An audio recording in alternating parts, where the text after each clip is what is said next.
Oh, I think now I am live. I think they've sorted me. Welcome everybody to our full council. The last of this civic year before we move in. I hope, confidently expect that we will have an annual meeting in May.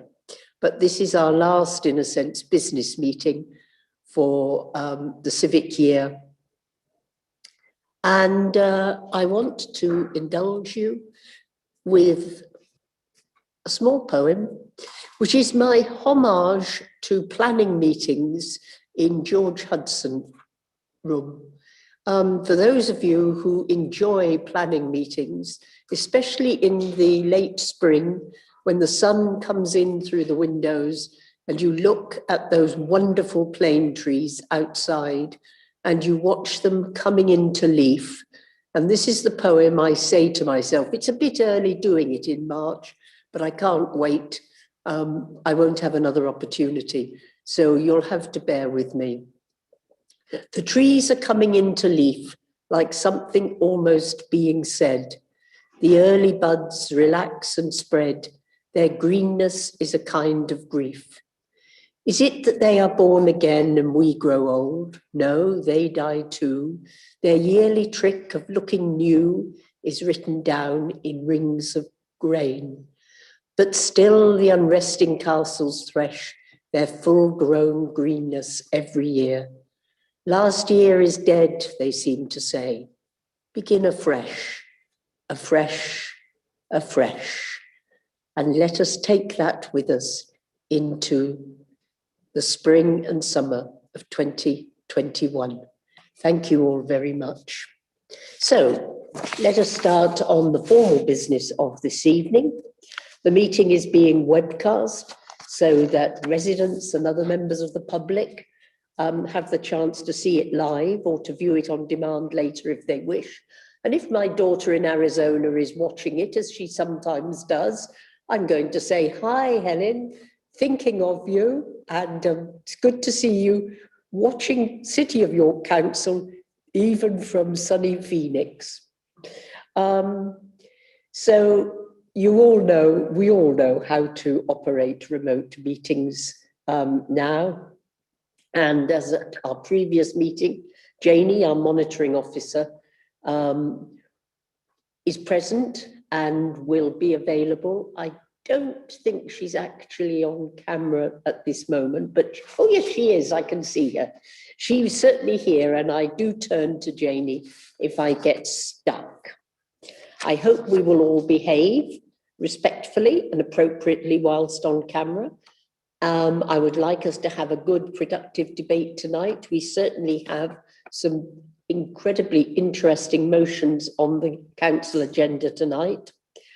I intend to have one break during the main meeting at an appropriate point around 8 o'clock for about 15 minutes. And you know what to do in the break. You turn off your cameras and go and get a cup of coffee or something better and just take a short break. I hope that we will get through all the business tonight. I have taken instructions as to when to start warning you if I have to impose a guillotine, but I hope we can do it all correctly and effectively, and as I say, have a good debate. So if we can move straight on with our meeting, I have not received any apologies, and it looks to me as if we've got a full house. So I shall move straight on. I am sure we have all turned our mobile phones to silent and muted our other electronic equipment for the duration of the council. Can I remind everyone as usual to speak clearly during the debate, use your headsets and keep your microphones mute at all times. And when you wish to speak, please raise your virtual blue hand. If you can't find the blue hand, raise the yellow hand. But ideally, it works best for all of us when we're trying to spot who wants to speak, if you can raise your electronic hand.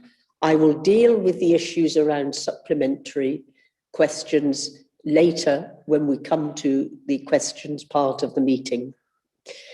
We will have some named votes because, as you know, it is the most transparent and democratic way to deal with votes. So Dawn is here to deal with named votes when we get to those appropriate parts of the meeting. So we will all be very focused and we will all work very hard.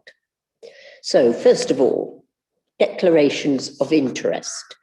Does anybody have any personal, prejudicial or disposable pecuniary interests that are not declared in advance on the register of interests?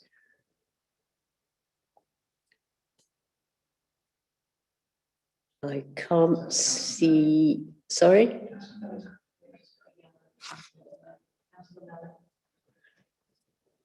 Right, yes, sorry. Can you go ahead? Councillor Melly. Oh, thank you, Lord Mayor. Yes, I have a pecuniary interest in agenda item for motion 4, so I'll have to excuse myself from the debate and vote on that item. Thank you. Thank you very much indeed for that. Anything else? Right. Now, please take note, Councillor Callum Taylor. Do I have council's approval to sign the minutes? I've remembered, we're signing the minutes of the Budget Council meeting held on the 25th of February. Are those agreed? I'm quite happy for raising hands for that one. Thank you very much. We now come to civic announcements, and I feel it is only appropriate at this time that we should remember the very tragic death of Sarah Everard, who was a York resident, went to school in York, whose family is still in York, and who met her death in such a horrific and desperate circumstances. It is particularly keen in my mind because we have so recently remembered International Women's Week, and we need again to remind ourselves that so many women have died, but not just have died, have suffered violence, assault, and are still finding themselves very much occasionally in very real fear for their situation. So I would like everybody in council, and we will have a moment's silence to remember Sarah and other victims of these violent tragedies. Thank you.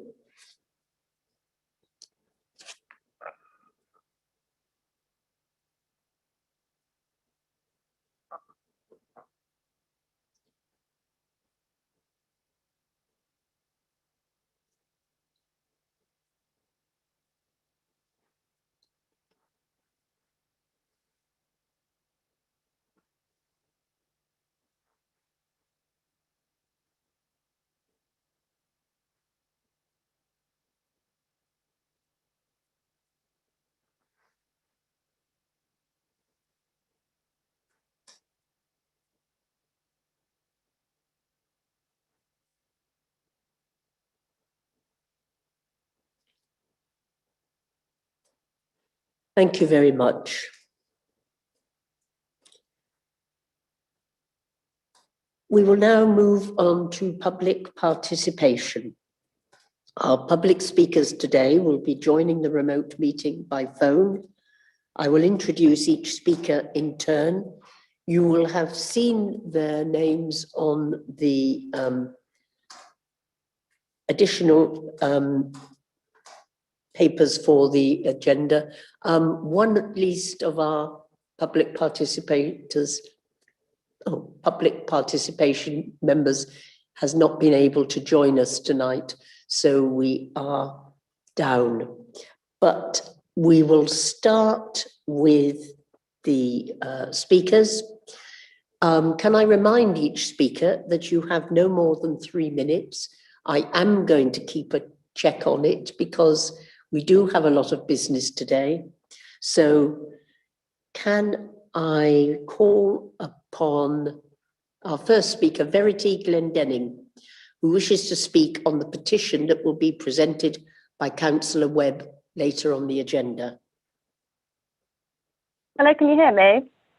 Okay, go for it. Lovely, thank you.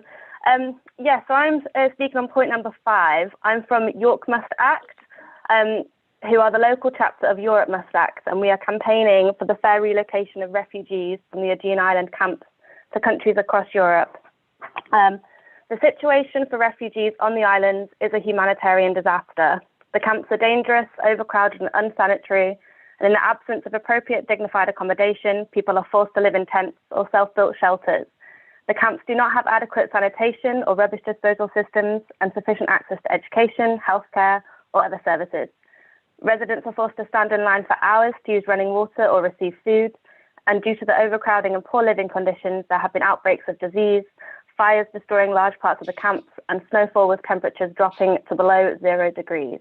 And people can live here for months or years, waiting to hear whether they have gained refugee status, which allows them to leave.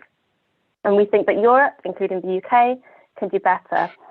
It is our responsibility to play our part in relocating people to safe accommodation throughout Europe, not only, of course, on humanitarian grounds, but we also recognise that whilst we were an EU member state, the UK helped formulate the policies which created these hotspot camps in the first place. And we have a responsibility to support those fleeing war and persecution and now stuck in these horrific conditions. If all safe countries in Europe pledge to relocate a small number of people, the camps could be emptied overnight. And we are now asking for your assistance in sending this message to the UK government. We launched our Cities Must Act campaign last spring, and since then we have asked local authorities across Europe to join in making a pledge to welcome a specific number of refugees from the islands. In the UK, we have pledges from Cambridge, South Ayrshire and Lewisham, as well as support from councils in Inverclyde, Highlands, Birmingham, Aberdeen and Moray so far. In addition to local levying campaigning, we are also working at national level to lobby the government to restart relocation, which has been halted for almost a year, and make provision for relocation from the Aegean Islands under a specific mechanism similar to the DUB scheme. So we are now asking City of York Council to make a similar pledge to those mentioned previously and send the message to the government that the UK must do more to end the humanitarian crisis in the Aegean. City of York has a strong reputation for being a warm and welcoming city. York is a human rights city. We are a city of sanctuary. We want to demonstrate that York acts with humanity and welcomes refugees. So we are asking you to, 1, pledge an exact number of refugees and asylum seekers from the islands that you are willing and able to give refuge to, and 2, write to the Home Office stating that pledge and urging the government to provide funding and support for local authorities to welcome refugees and asylum seekers from the Aegean Islands.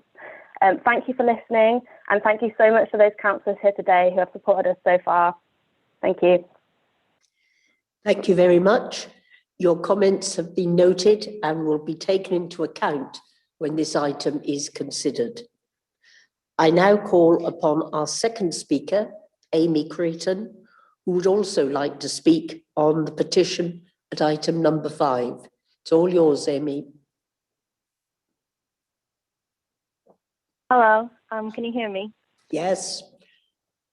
Hi, my name is Amy. As mentioned, I'm a resident of the Guildhall ward here in York, and as mentioned, I am also speaking in public support of item number 5, the petition brought forth by Councillor Webb on behalf of York Must Act.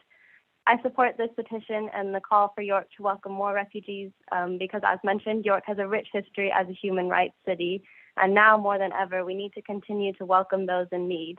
Having personally worked with organizations in York that have helped relocate and support refugees, I have seen firsthand the positive impact that welcoming refugees can have, both on citizens of York and on those coming to live here.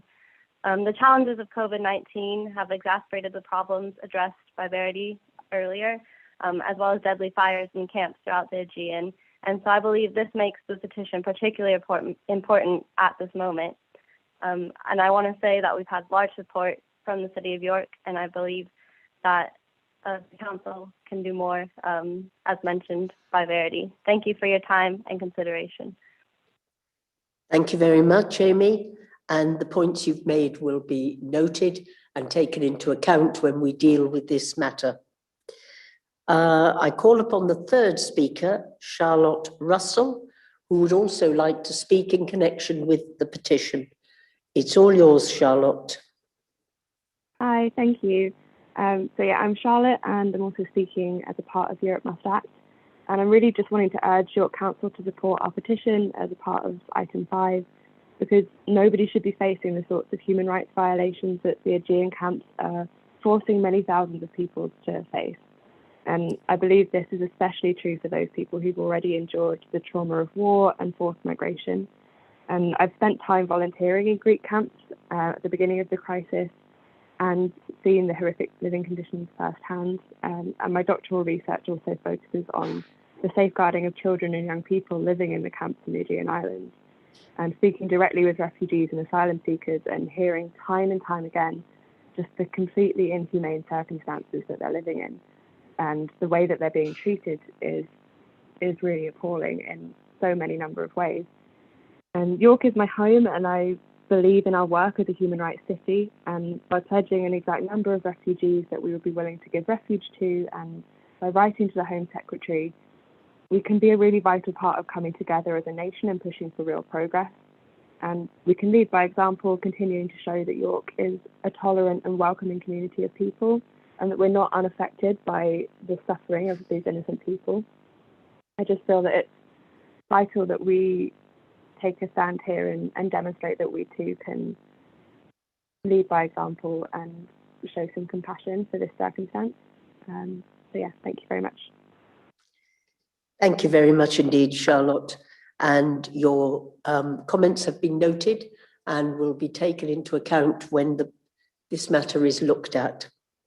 I'll call upon our fourth speaker, Johnny Hayes, who would like to speak about the motion on protecting jobs. Johnny, you know how this works. It's all yours. Thank you very much, Lord Mayor. I'm speaking in support of the excellent motion that Councillor Pavlovich is putting forward. In the last year, we've all had the experience of a bit of a reality check where our future plans for ourselves and for our city need to be re-examined.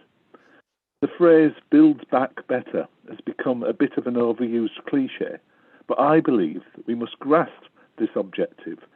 If we don't aspire to better outcomes and simply stick with our present trends in our city, I fear that we will simply build back worse. Our city's planning policies, combined with quality training for councillors, will help influence whether future planning outcomes can be better or worse. So, what has happened to York on our present path over the last 10 years? We now have a huge number of luxury apartments, many flats with absentee owners, many used for Airbnb, lots of big new hotels, housing being built that is simply unaffordable for the majority, large empty shops, significantly fewer offices and high-skilled workplaces, with few start-up workshops and studios, a city that seems increasingly designed for tourism. So, how do we build back better? Firstly, we need to recognise what makes this city special and how to build on that. York is a beautiful place with wonderful buildings, but it is how these buildings are used and that provides a healthy mix and builds communities. We must preserve our city's heritage for future generations. We should only accept new buildings that are of the highest quality and not simply for the developer's highest return. We desperately need affordable housing to encourage the development of encourage the development of offices, studios, workshops, galleries, arts venues, and to improve the city's open spaces. To aim for sustainable, a greener future where car numbers are hugely reduced and where we repurpose existing buildings and reduce the use of the wrecking ball. We should aim to redevelop the huge numbers of vacant spaces sitting idle above our city centre shops, an untapped resource. We need bold and imaginative plans, rather than the compensation culture of Section 106, where the negotiated financial obligations are used to mitigate unacceptable buildings. Can you wind Finally, up? transparency is key to encourage faith in planning. No more opaque systems hiding negotiated agreements that almost no one understands. The motion asks for the city to adopt a better approach and invest in our future. I applaud this motion. Thank you very much indeed. Your comments will certainly be noted and will be taken into account when the motion is debated. I now call upon the fifth speaker, Daniel Lloyd, who would like to speak on the motion Becoming a Trans Inclusive Council at agenda item 8. All yours. Can you hear me okay? Daniel? Can you hear me okay? Yes, we can. Fantastic. Well, I'd like to start off by saying that I'm representing the LGBTQ+ network at the University of York, and we fully support the motion for the City of York Council to take steps in becoming more trans inclusive. Better support for trans people, along with the LGBTQ+ community as a whole, is vital. Statistics provided by Stonewall UK show that 70% of trans people actively avoid certain places for fear of violence and harassment. And with almost 50% of trans people having attempted suicide at least once, and almost 72% of young trans people having previously self-harmed, it's clear without a doubt that more needs to be done to make society a more accepting and inclusive place.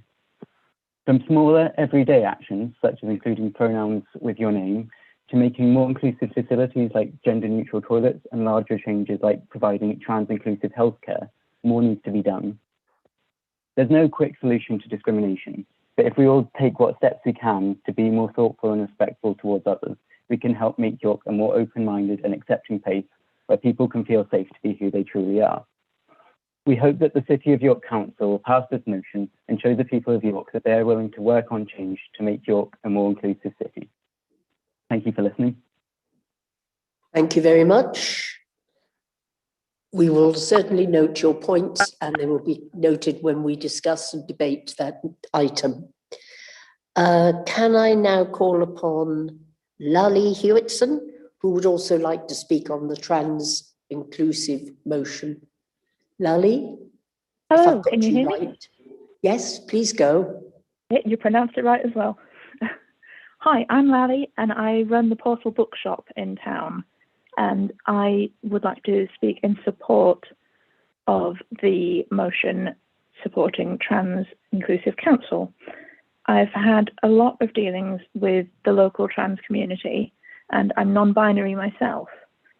And I would like to point out that over the course of lockdown, I've been sending trans teen survival guides to any trans or questioning teens who have felt like they're not in a supportive home and they don't have anyone to turn to. I've sent out over 80 copies so far, and I've had a few more requests come in recently as well, so it's still ongoing. So that should give you some idea of how unsafe people are feeling at the moment. And in the context of current events going on, we've had, as you've heard from the Students' Union there, with all the different statistics there, we've got all that going on.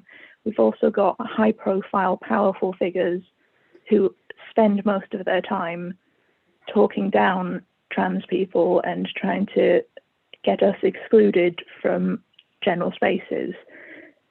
Beloved children's authors have turned on the trans community, and it's disheartening and scary. I've had hate mail through the shop door for daring to support trans people. There was the Bell versus Tavistock case recently, which genuinely and literally stopped life-saving medication for trans youth cold. There were people who were refused their prescriptions based on that case. The environment for trans people at the moment is terrifying. And the motion that you've got in front of you here is really basic. It's things about respect and training and including pronouns in emails and flying the trans pride flag.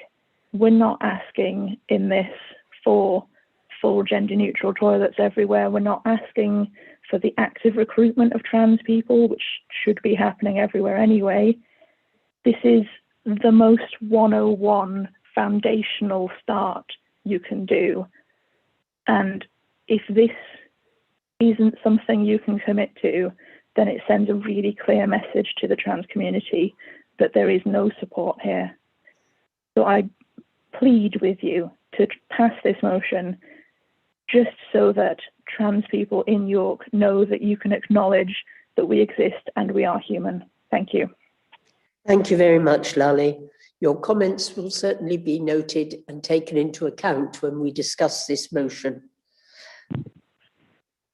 We now come upon our next speaker, Sue Pascoe, who also wishes to speak on this particular motion. Sue. Thank you, Lord Mayor. Yours. Yep, can you go? Can you hear me? Yes. Thank you. I would like to support the motion for York to become a more trans-inclusive city. I was born with conflicting sex characteristics, some visible, some not. I was assigned male at birth.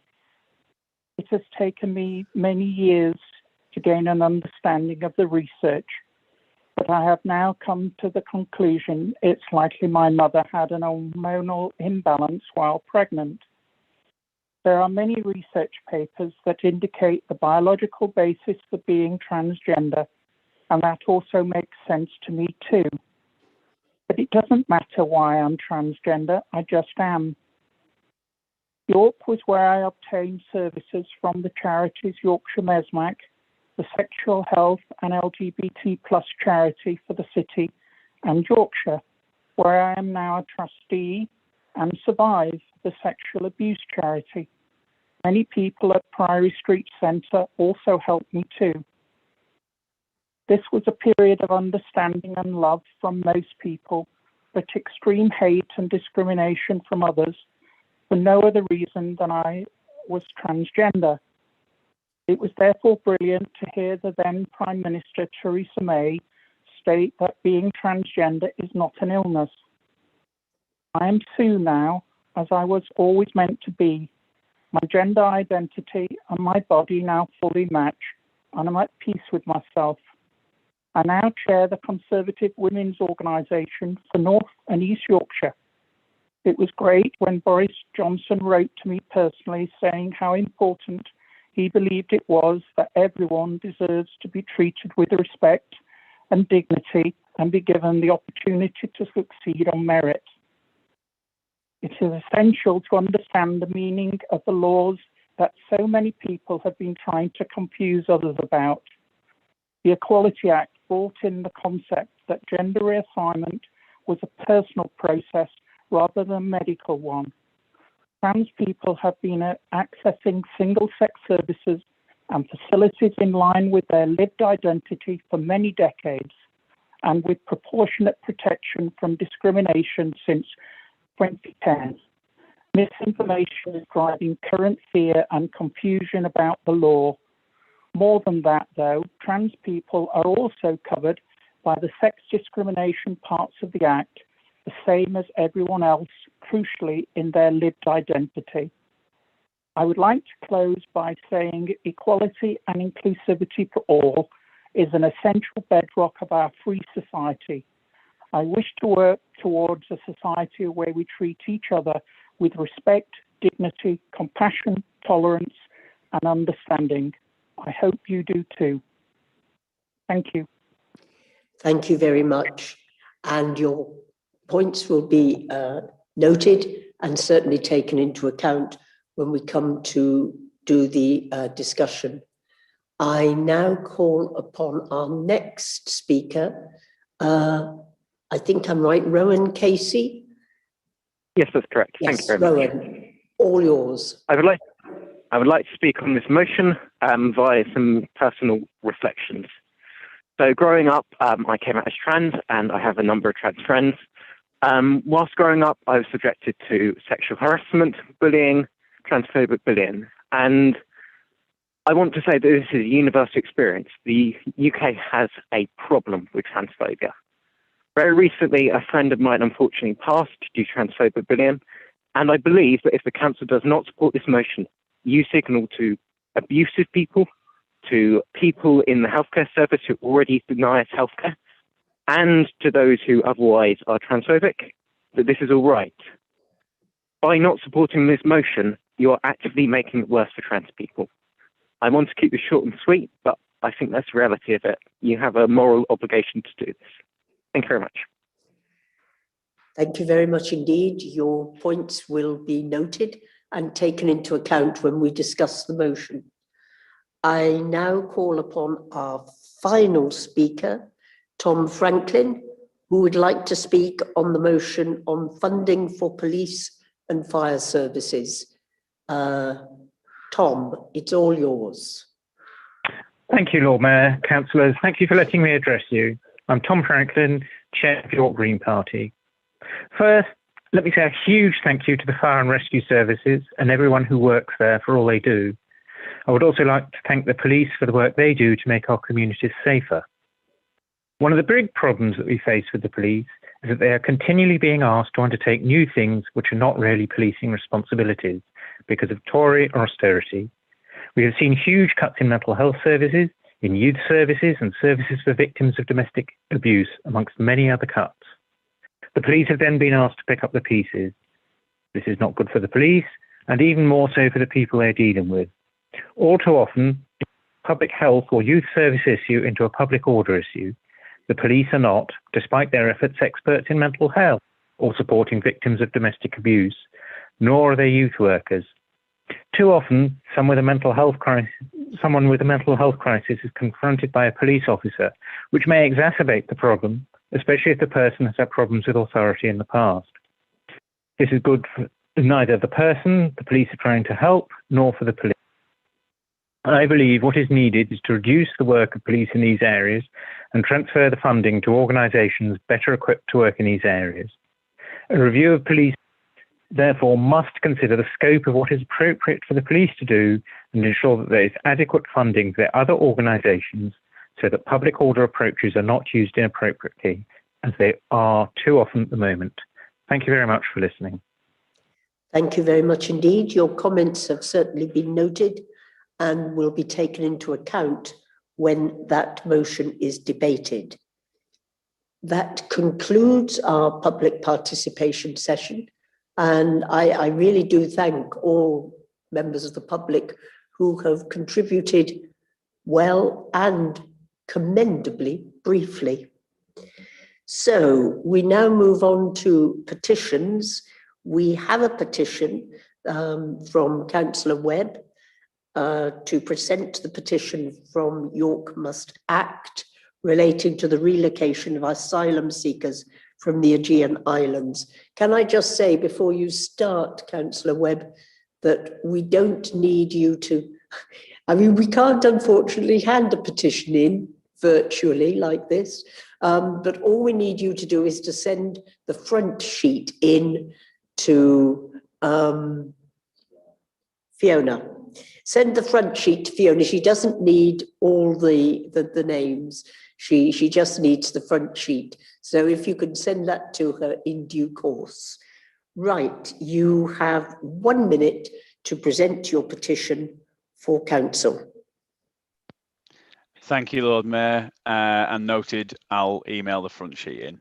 I think it's thank you really to Charlotte, Amy and Verity, our public speakers who, on behalf of York Must Act, really made the points about this very clearly.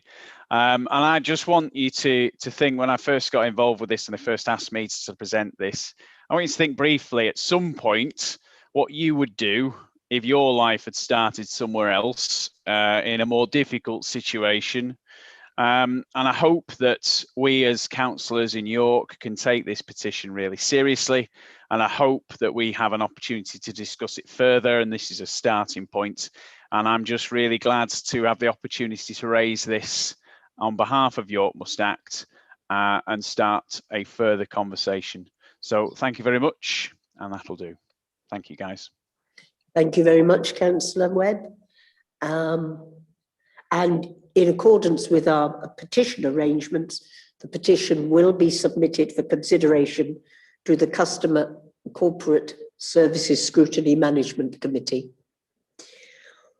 Right, we now move on to the report of the Executive Leader and the Executive recommendations. So I invite Councillor Aston to present his written report, which is on page 23 of your council papers. Councillor Aston, you have 5 minutes. Thank you very much. Thank you very much, Lord Mayor. And can I thank you personally, as you mentioned at the start, for your final business full council meeting and your willingness to continue for a second year in unprecedented circumstances in the role.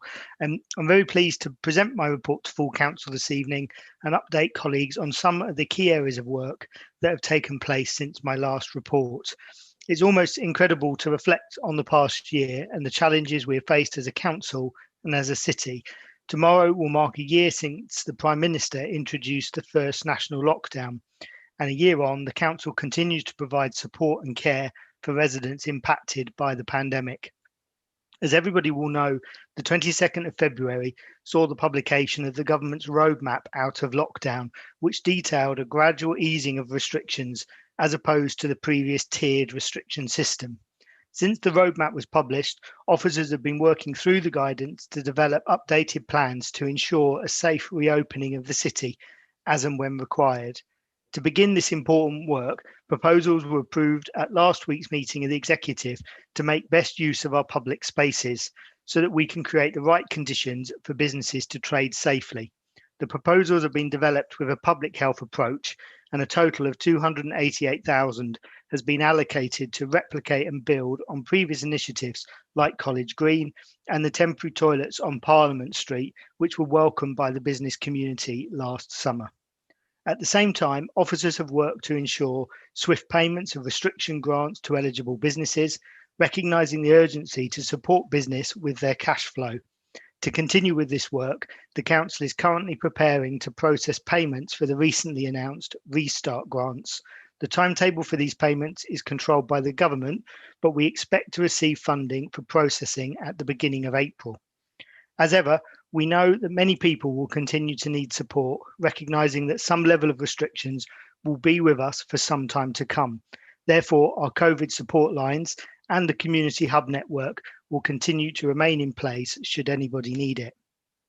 Whilst we continue to respond to the pandemic, the formal government consultation on local government reorganisation in York and North Yorkshire is now open, and as resolved at full council on the 22nd of February, City of York Council is continuing to support the North Yorkshire County Council proposal as it supports the position agreed by full council. I'd like to take this opportunity to continue to thank colleagues across all political parties for their support on this issue and, crucially, in raising awareness of the current consultation. I'd encourage everyone to promote the consultation, particularly given the importance and potential consequences to the city. Another key area of work currently taking place and the subject of an executive minute later is the work to establish the new York Health and Care Alliance. With the government's intention to reform health and care services in 2022, the Council and its partners have begun work to establish a health and care alliance so that we can work to improve healthcare in the city and address the health issues that will make the biggest difference to residents' lives. I'm sure colleagues will agree that health and social care workers across the city have really come together under challenging circumstances to care for and support residents during this difficult time. Now there is an opportunity to build on this excellent work and develop healthcare in York around our residents. A shadow board will be established in the first instance, which in the council will work as a subgroup to the council's health and wellbeing board. No decisions will be taken by the shadow board, and I've asked that development of the alliance be referred to health scrutiny and for briefings with all councillors. Progress continues to be made on the York Central site, with site clearance works underway to unlock the brownfield site. With spades in the ground, the £155 million infrastructure works represent significant investment in York. And more recently, councillors would have heard that the Permanent Secretary at the Cabinet Office has confirmed that the government will be moving new civil service jobs to the city. This is, of course, welcome news and an important aspect of rebalancing investment in the north, and we'll continue to offer our support to government in this week, including the increasing prospect of a government hub on the York Central site. I'd like to finish by touching on the issue of flooding. I'm sure colleagues will agree that the work of our frontline teams, partners and volunteers was truly outstanding, particularly given the added complexity of COVID restrictions. We all know that flooding will become increasingly more frequent for us as a city. And whilst on this occasion, our frontline staff worked hard to protect the city, the impact on our communities is undeniable. And recognising this, we'll continue to lobby the government to deliver a long-term Yorkshire-wide flood plan and funding for upstream measures. I'll finish there, Lord Mayor, and look forward to taking questions. Thank you. Thank you very much indeed. If any of the group leaders wish to respond, Councillor Myers, you have 5 minutes. Thank you, Lord Mayor. I welcome the leaders' report, and I should also thank you, Lord Mayor, for your work over 2 years in the chair, for your fundraising efforts, and for respectfully representing our city. I'd further want to thank you, Lord Mayor, for the minute's silence at the beginning of the meeting for Sarah Everard. A former Lord Mayor of the city, Julie Gunnell, in her term, highlighted the incredible work of the White Ribbon charity. I want to say to Council that this is an essential place to start to understand how every one of us can help end violence by men against women. Men must speak out. It must not fall on women to have to change how they go about their lives because of the fear and risk of violence.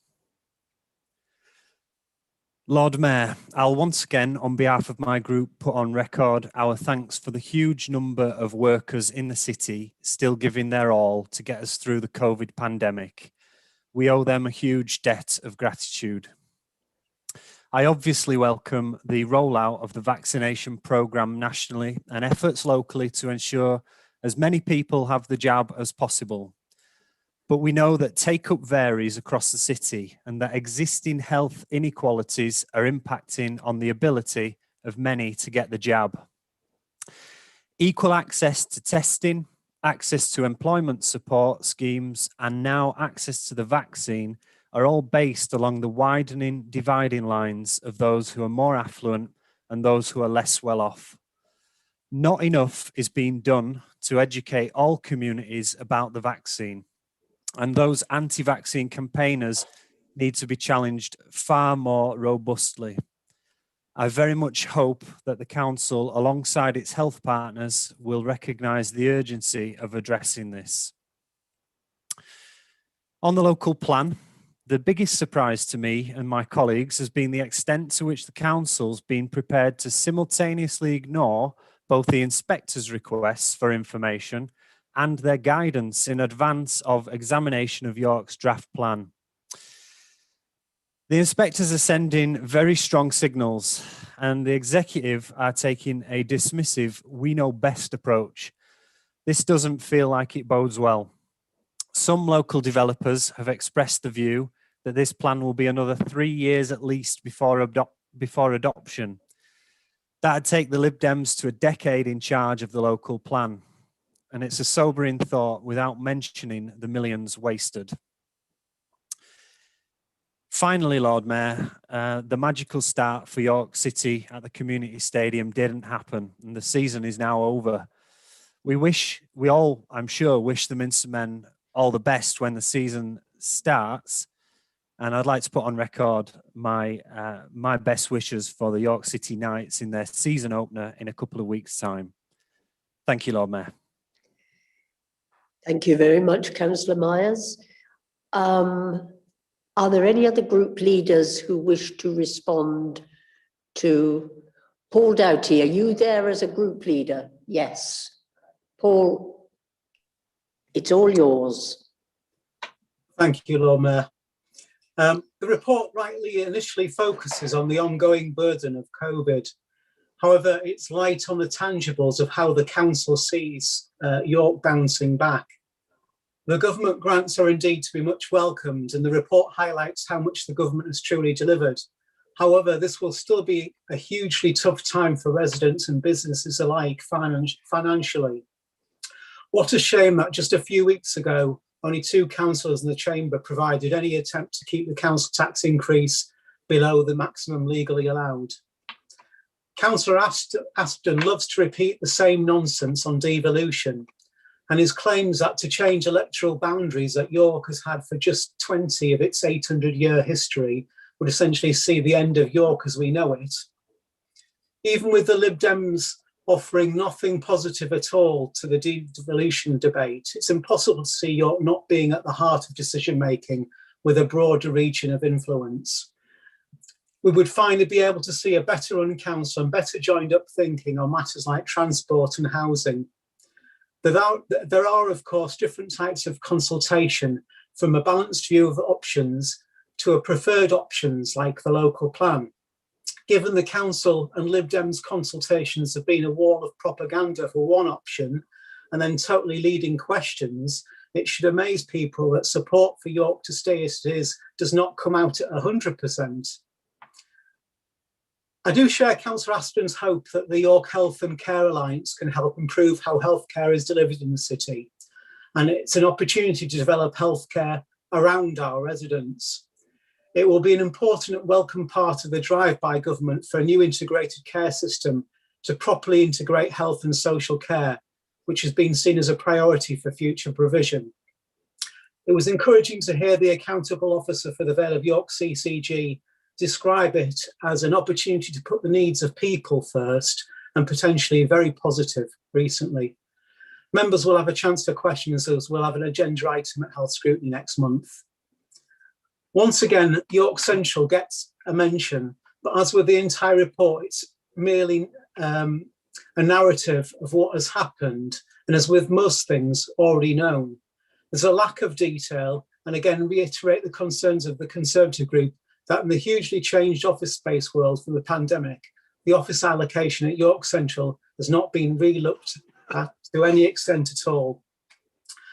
The local plan finally reappears in Councillor Aston's report after months of silence. Progress remains incredibly slow. It's incredible that after so long to reply to the inspectors, their 3rd of March letter highlights the council still having not sent all of the required documents. Councillor Aston puts a very positive spin that the inspectors have approved the council's timetable. I think it's evident from their letter that the reality is more of a final warning. As a York City past season ticket holder, and hopefully again in the future, more than anyone was sad not to be able to see the first match at the community stadium. It's good it's finally built, but it cannot simply be a case of all's well that ends well. The project has come in many years late and millions of pounds overdue. And we presumably have further pain to face on the commercial leisure facilities. The council must learn from the experience, and I would like to call for a full review of the project. The council embarking on a second community stadium is presumably nil, but it has a vital relevance to how we deal with other infrastructure projects. Will Councillor Aston support a review? Thank you, Lord Mayor. Thank you very much, Councillor Doughty. Councillor Aston, you have 5 minutes, if you wish to take it up, to reply to the points raised.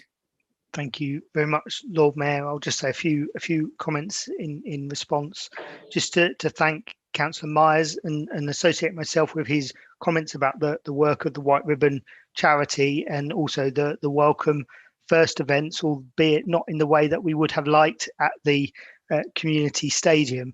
And I certainly agree with him on his comments about the importance of the vaccination programme and test and trace, and making sure, particularly as the vaccination programme continues to roll out, that benefits all groups and all wards and areas in York. And I was pleased that at the last Outbreak Management Advisory Board, we asked for a report to come to the next board meeting so that we can make sure we and all of our partners in the community and voluntary sector and others are making sure that we're working in that direction.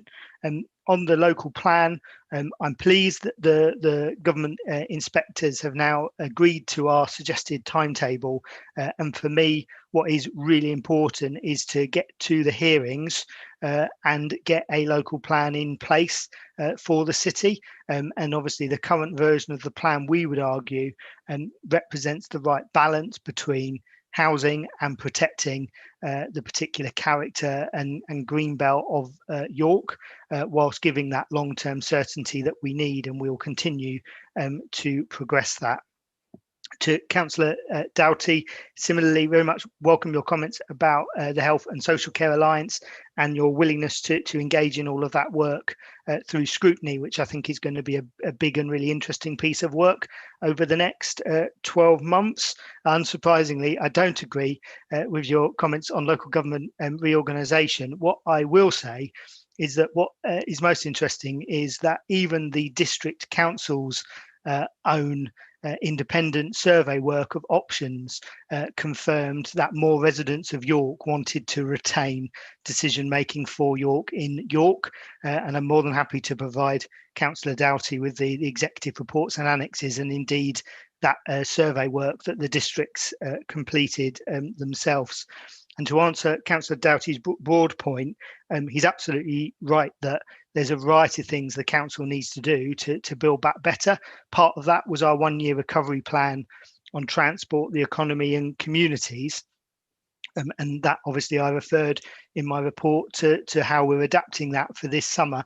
But we need to go further, which is why we've committed to have a 10-year city plan, very much working with partners, recognising that the council is not going to be able to do all of this ourselves. We need to work with university, higher further education, businesses, community voluntary sector and a lot of others to work on those principles of the type of York that we want to see now and in the future.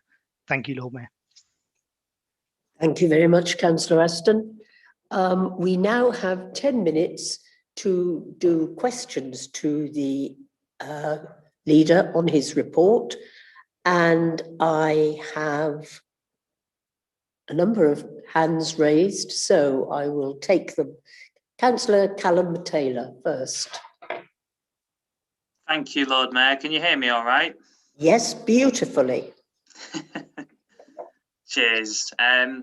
Yeah, question for the leader. Can he please explain how he sees plans for York Central progressing, specifically with regards to the National Railway Museum's aspirations, should the public inquiry next month conclude that Lehman Road should remain open? In other words, does the administration and the York Central Partnership have a plan B? Thank you very much for that question, Councillor Taylor. I think the first thing that I would say is that there's a report coming to the executive in April, which will provide a number of updates on the York Central scheme, not least around funding, governance, and taking that project forward. You'll know that the York Central Partnership obviously has outline and reserve matters planning approval in line with the master plan that includes the diversion of Lehman Road. If that inquiry were to not go in that, then obviously the partners would need to get back together to look at what was possible and what could then be taken forward. But I know that all the effort from the partnership, and particularly Homes England and, as you say, the National Railway Museum, that are leading that piece of work, is obviously of selling the benefits of the scheme in the way that it's outlined. If you have a supplementary, do wave your hand to distinguish it from that. Okay, right. Sorry? Councillor Webb. Sorry, I was distracted by Councillor Norman, who is waving his hands about, but I don't think he wants to speak. Councillor Webb. He can be very distracting, can't he, Councillor Norman? Thank you, Lord Mayor. As a supplementary, during the planning hearing for the station frontage scheme earlier this year, when questioned about whether or not there really was a need for a 4-storey car park, the representative from Network Rail appeared to threaten that if the scheme was not approved, Network Rail would pull out of the land swap deal with the council, which enables York Central to go ahead. So can the leader confirm if this sort of gunboat diplomacy, which has been going on behind closed doors at the York Central Partnership, is still going on, and what impact is this going to have on the development? Thank you. Right, Councillor Aston. Thank you very much. I wasn't at that particular planning meeting, so I don't know what was said specifically, but you're right in general terms that stakeholders such as Network Rail and LNER will want to protect, for example, their commercial position in any negotiations. And obviously as a council or with the York Central Partnership, to me, what's important is that we work with those partners and with those parameters to make sure that we can take these schemes forward and get the benefits of the Transforming Cities funding into the station to improve pedestrian access, bus access, and all of the other benefits of removing Queen Street Bridge. Unfortunately, sometimes you have to work within the art of the possible rather than what we entirely on our own might want to do. And I think the fact that we've got this far with York Central and the front of the station does show why that approach of working with in comparison to how it's been stalled for decades now without any progress at all. Thank you, Lord Mayor. Thank you very much. I'll move on to Councillor Tony Fisher. Thank you very much indeed, Lord Mayor. I'd just like to ask Councillor Aston to outline exactly what the council has done to progress the important aim to keep York's unity state on its current boundaries, which incidentally is a position strongly supported recently by the Parish Council in Strensall, which lies in my ward and Councillor Doty's, after they had heard the relative cases put by us. Thank you. Thank you very much, Lord Mayor. I think it goes back to my comment about how important support across political parties and across stakeholders has been, that this is not a case that is being put forward just by our council or just by me. It's a whole variety of partners that have worked together on making the case for York, and that stretches for all sorts of reasons, not just about minimising disruption or the case for making decisions in the city, but also the opportunities of working with North Yorkshire and speeding up the progress towards devolution to bring further investment and opportunities in the city. And obviously the council has been engaging with stakeholders, actively responding to the government consultation, and will submit a final response in line to what we agreed at last full council to make sure that the government in their assessment can consider the strength of feeling in York. And obviously I hope that will be listened to, and we expect an answer from the government approximately in summer 21. Thank you very much. Is there any supplementary to that one? No. Councillor Kilbane. Thank you, Lord Mayor, and thank you for the leader's report, Councillor Ashton. Just in relation to the local plan, I'm sure you saw in the press recently that Steve Secker, who is the chair of York Property Forum, he described the lack of progress on the local plan as an embarrassment to York. He said the delays are hindering investment and growth in the city, and it's contributing to the lack of affordable homes that are being delivered. Isn't a simple truth of the matter the fact that the council has failed to follow the inspector's clear instructions, and they've done so in such a way that the inspectors are now threatening to withdraw from the whole examination process? Thank you very much, Lord Mayor. I think I can certainly agree in general terms that we have been without a local plan for decades and considerably long period of time, crossing numerous councils and numerous administrations, which is why it is really important to work to get that local plan in place. And obviously throughout those decades, different people have had different views on the relative merits of housing development versus protecting the city and Greenbelt. But for the plan that is in front of us now, this is the most progress ever made. It was passed and submitted by full council with cross-party support. And as I said to an earlier question, I'm pleased that the inspectors have agreed the timetable, and it's now very important to work towards getting to those hearings to move it further forward. Thank you very much. Do I have any supplementaries on that? Councillor Waters and then Councillor Kilbane. Thank you, Lord Mayor.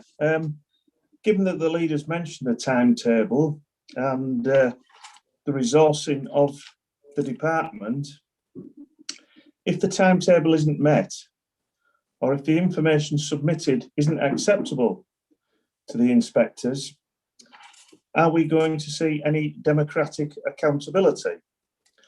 i.e., will the leader resign if the local plan ends up in the bin, or is he simply going to throw another executive member under the bus?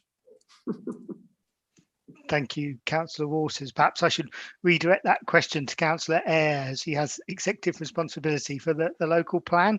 And what I can say is that it is incredibly important that that timetable is met for all of the reasons that I just highlighted in my response to Councillor Kilbane. I'm certainly, if it hasn't been shared with the local plan working group, I'm very happy to share that with Councillor Waters, as it is in all of our interests, as I say, to get to the hearings, to stick to that timetable and do everything that we can to get the local plan in place for the long term. Thank you. Councillor Kilbane, did you have a supplementary? Yeah. Yes. Yeah, thank you, Lord Mayor. I think, Councillor Ashton, the public are a bit fed up with administrations blaming previous administrations for things that they should be getting on with. And it's 3 years since this plan was submitted. And quite frankly, we're nowhere nearer towards adoption. And if we've got local businesses saying the kind of things that they are saying, doesn't it worry you that they've lost faith in your ability to deliver this plan? Thank you, Lord Mayor.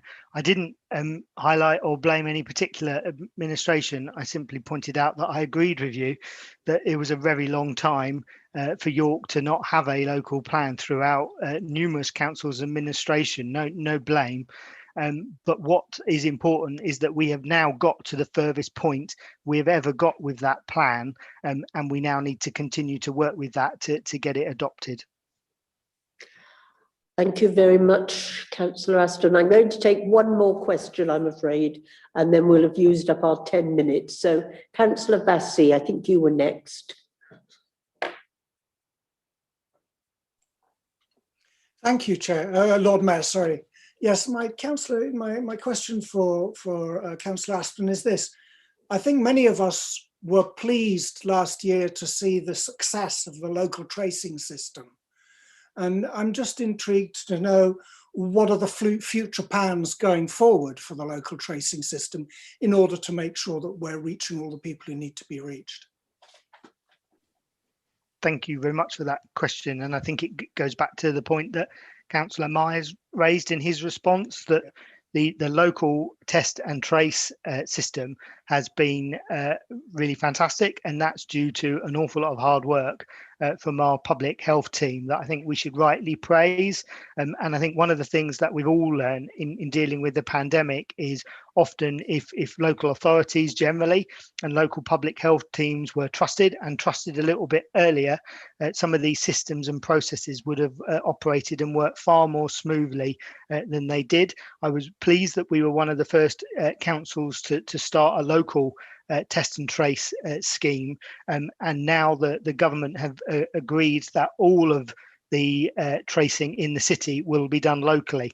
And that's for a variety of reasons: local knowledge, a York telephone number, and the particular work of the staff ringing and making sure that information gets there, so that we can all be part of that effort of making sure people are following the public health guidance. And long may the success of the local scheme continue. Thank you.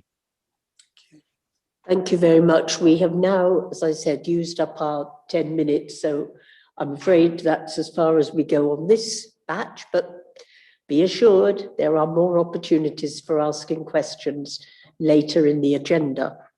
So I will now invite Councillor Aston to move the recommendation of the Executive to Council from the Executive meeting on the 18th of March, as contained in the minute in the second agenda supplement.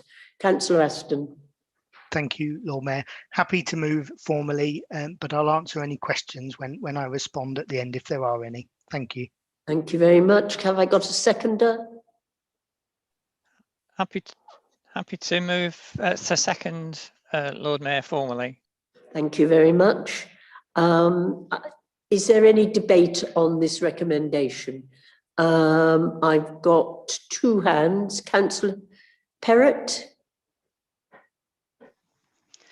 Thank you, Lord Mayor. I was a little bit surprised to hear the preamble from the leader of the council about how they'd done all the work bringing these items forward for all the other elected representatives to get involved in. I did go to exec the other week, and I did share some concerns that elected representatives hadn't really had a lot of time to get to know what these proposals meant. I think that we've put this almost in the wrong order. After Wellbeing Board, I got in touch with Councillor Doughty as Chair of Health Scrutiny and asked that we have this on an agenda and that we move it forward, because as I did let the exec member, Councillor Runciman, know, we didn't have a Health Scrutiny publicly scheduled until after the next meeting of Health and Wellbeing Board. It feels like we're making a decision on the alliance, and I want to be clear, I'm not saying that it's a wrong decision to make. I'm just saying that we've not heard about all the integrated care system that has necessitated the bringing forward of this alliance in the right order. So I did just want to make that point, that actually it wasn't necessarily the leader of the council who'd been leading on doing that. You know, I'm not normally one for blowing my own trumpet, but in this case, I did ask for this. I asked for briefings for members because these changes are huge, and I was really concerned that we're going to vote for this alliance to deal with the integrated care system that members are not yet fully briefed on, because I'm sure a lot of you do catch up with each and every meeting, but I find it really, really hard to do that for committees that I don't sit on personally. So a lot of members in the virtual chamber possibly will not have seen things that were presented to Health and Wellbeing Board and to the executive members. So I did just want to make that point that, you know, I'm not saying I'm not for an alliance. I'm not saying that we don't need an integrated health and care system, because obviously the more they can work together, the better. But I am saying that I think this has come to us rather out of order in terms of necessity for bringing this item forward. And I'll stop there. Thank you, Lord Mayor. Thank you very much. Councillor Myers. Thank you, Lord Mayor. Just got a few words to add on this point as well. The plan to abolish clinical commissioning groups and move their functions to new integrated care systems throws up some welcome news, but also familiar problems. The return of powers and responsibility for providing healthcare to the Secretary of State and a move away from some of the market-based reforms of the 2012 Tory Lib Dem Health and Social Care Act are well overdue.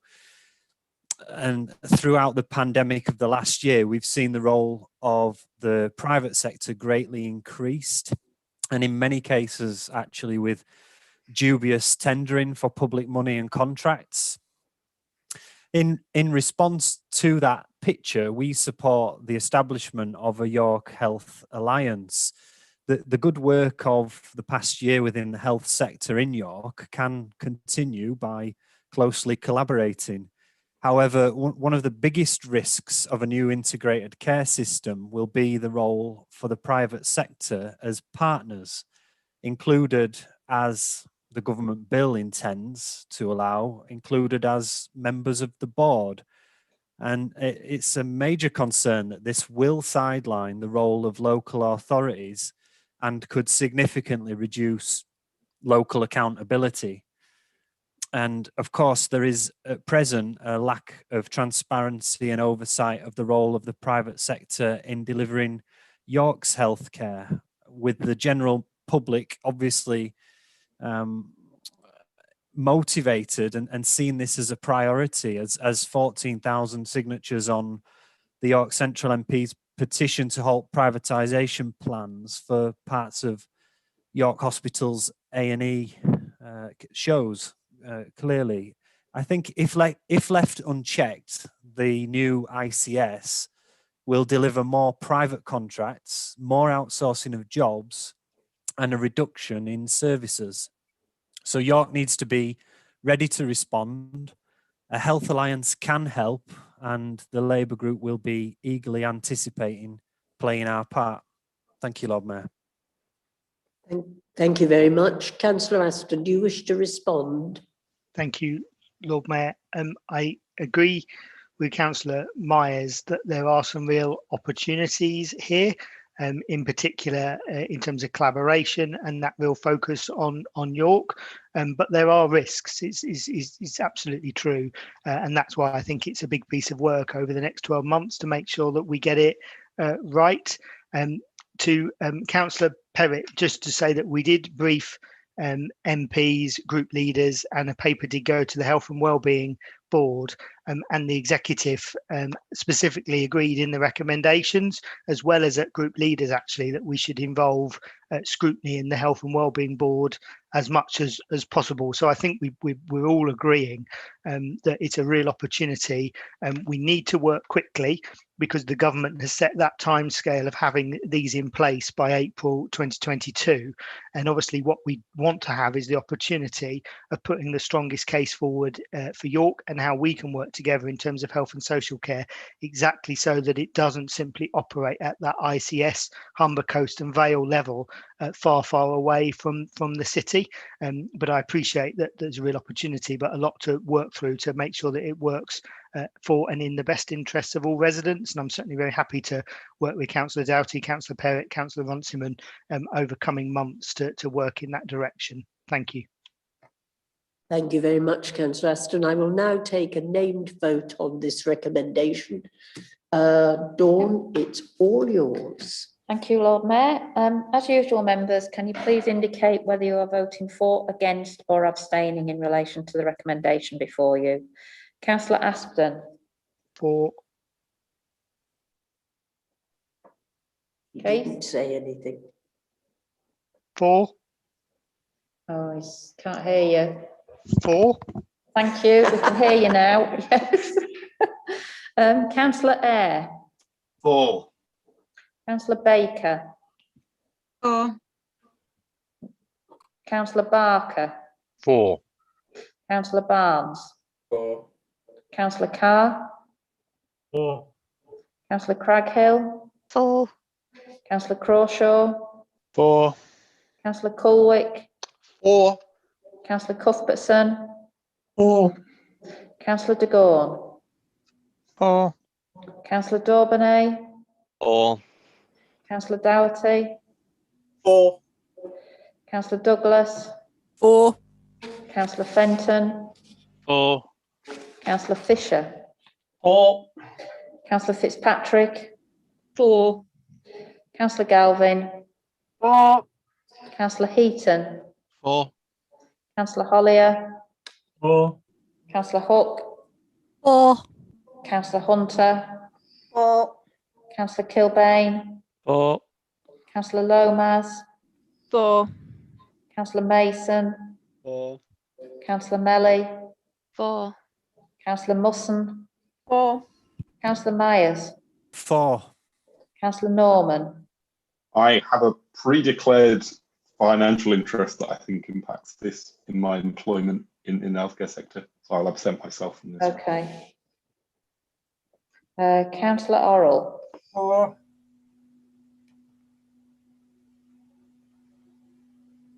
Councillor Orrell. For. Thank you. Councillor Pavlovic. For. Councillor Pearson? 4. Councillor Perrott? 4. Councillor Rowley? 4. Councillor Runciman? Apologies, 4. Councillor Smalley? 4. Councillor, was 4. yeah, I heard that. Councillor Dave Taylor? 4. Councillor Councillor Dave Taylor? Yes, 4. Thanks. Councillor Callum Taylor? 4. Don't know if you can hear me, like. I but- can. Yes, beautifully. Councillor Vassy? 4. Councillor Waller? 4. Councillor Wan? 4. Councillor Waters? 4. Councillor Wardby? 4. Councillor Webb? 4. Councillor Wells? 4. Councillor Widowson? 4. Lord Mayor? 4. So that's unanimous. I think other that than the is one carried abstention. pretty much unanimously. Thank you very much for that. We now invite the Deputy Leader, Councillor de Gaunt, to formally move his written report, and then we will have 10 minutes of questions. Thank you. I have no poems or pictures this time, I'm afraid, Lord Mayor, but I formally move it. Thank you very much indeed. I now invite questions, and I have Councillor Kilbane. Thank you, Lord Mayor, and thank you for the report, Councillor de Gaunt. I think we're all pleased to see the success of the vaccine rollout, but there is some concern about misinformation undermining this vital public health measure, really. So will you join us in roundly condemning current conspiracy theories that are helping to fuel the anti-vax movement in the middle of this global pandemic? And at the same time, can you put on record the Green Group's position on 5G masts? I'm not entirely understand what the relevance of 5G masts has, but I certainly, as you will be aware, support and very much can support the rollout of a vaccination. I think it's an essential part of our protection for the dealing with the pandemic. And personally speaking, as I'm sure the older members on this call will confer with myself that they've actually had the opportunity to go and get vaccinated. So that's certainly put on record that I have taken part in that. In terms of the group's position, I don't think we've had a discussion specifically about the vaccination, but obviously we quite clearly support the vaccination programme and keeping people as safe as possible from the pandemic and getting on top of it as quickly as possible. Thank you very much, Councillor de Gaunt. There's a supplementary from David Taylor. Councillor Taylor. Thank you, Lord Mayor. Maybe like other members of council, I received some misinformation posted through my front door about the vaccine. Some nonsensical stuff about it not being true, of course. I informed the police about that, but I wonder what more the council can do to counter this sort of information which is being bandied around our city. Do you have any proposals for that, Andy? Just in answer to that one, I think the work that the council has done through various social media channels to encourage participation to help people to access the relevant information from the NHS and from government advice is all important. I very much support that, and think that well, quite recently, it's not just counter information. We have had this situation recently with AstraZeneca being called into question by some other European countries. I think that's very regrettable, but understand now that that those concerns have been allayed. And I think again, it's a question of looking at scientific information and being careful that we put forward the right information for our citizens to keep us as safe as possible and quickly as possible put an end to this pandemic. Thank you. I think you're right, but it's an ongoing situation. Thank you very much. Councillor Hook. Thank you, Lord Mayor. Early in March, I welcomed the news that York has been awarded nearly £300,000 by the Department for Environment, Food and Rural Affairs to reduce emissions relating to deliveries travelling into and out of York. Could the Deputy Leader please inform members of how this project will be rolled out and fit within the wider air quality improvement plans? Thank you, Lord Mayor. As everyone, well, as those of us certainly who've been members for some time will be very much aware, the air quality is an important concern within this city, something which has been addressed through the electric buses that we have operating on the park and ride now. But also it's not something that we're just going to rely on that particular approach. We have been, as has been said, been successful in bidding for a project which will allow us to develop a better understanding of how we can have more of a transshipment type of approach to freight delivery within the city.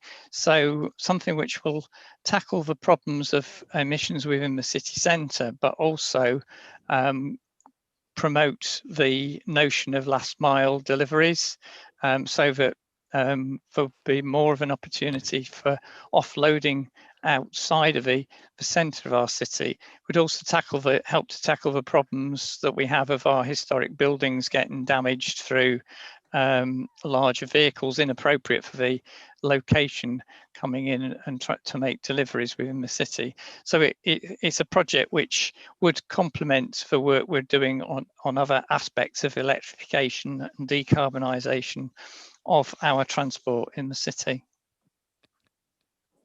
Is there a supplementary to that one?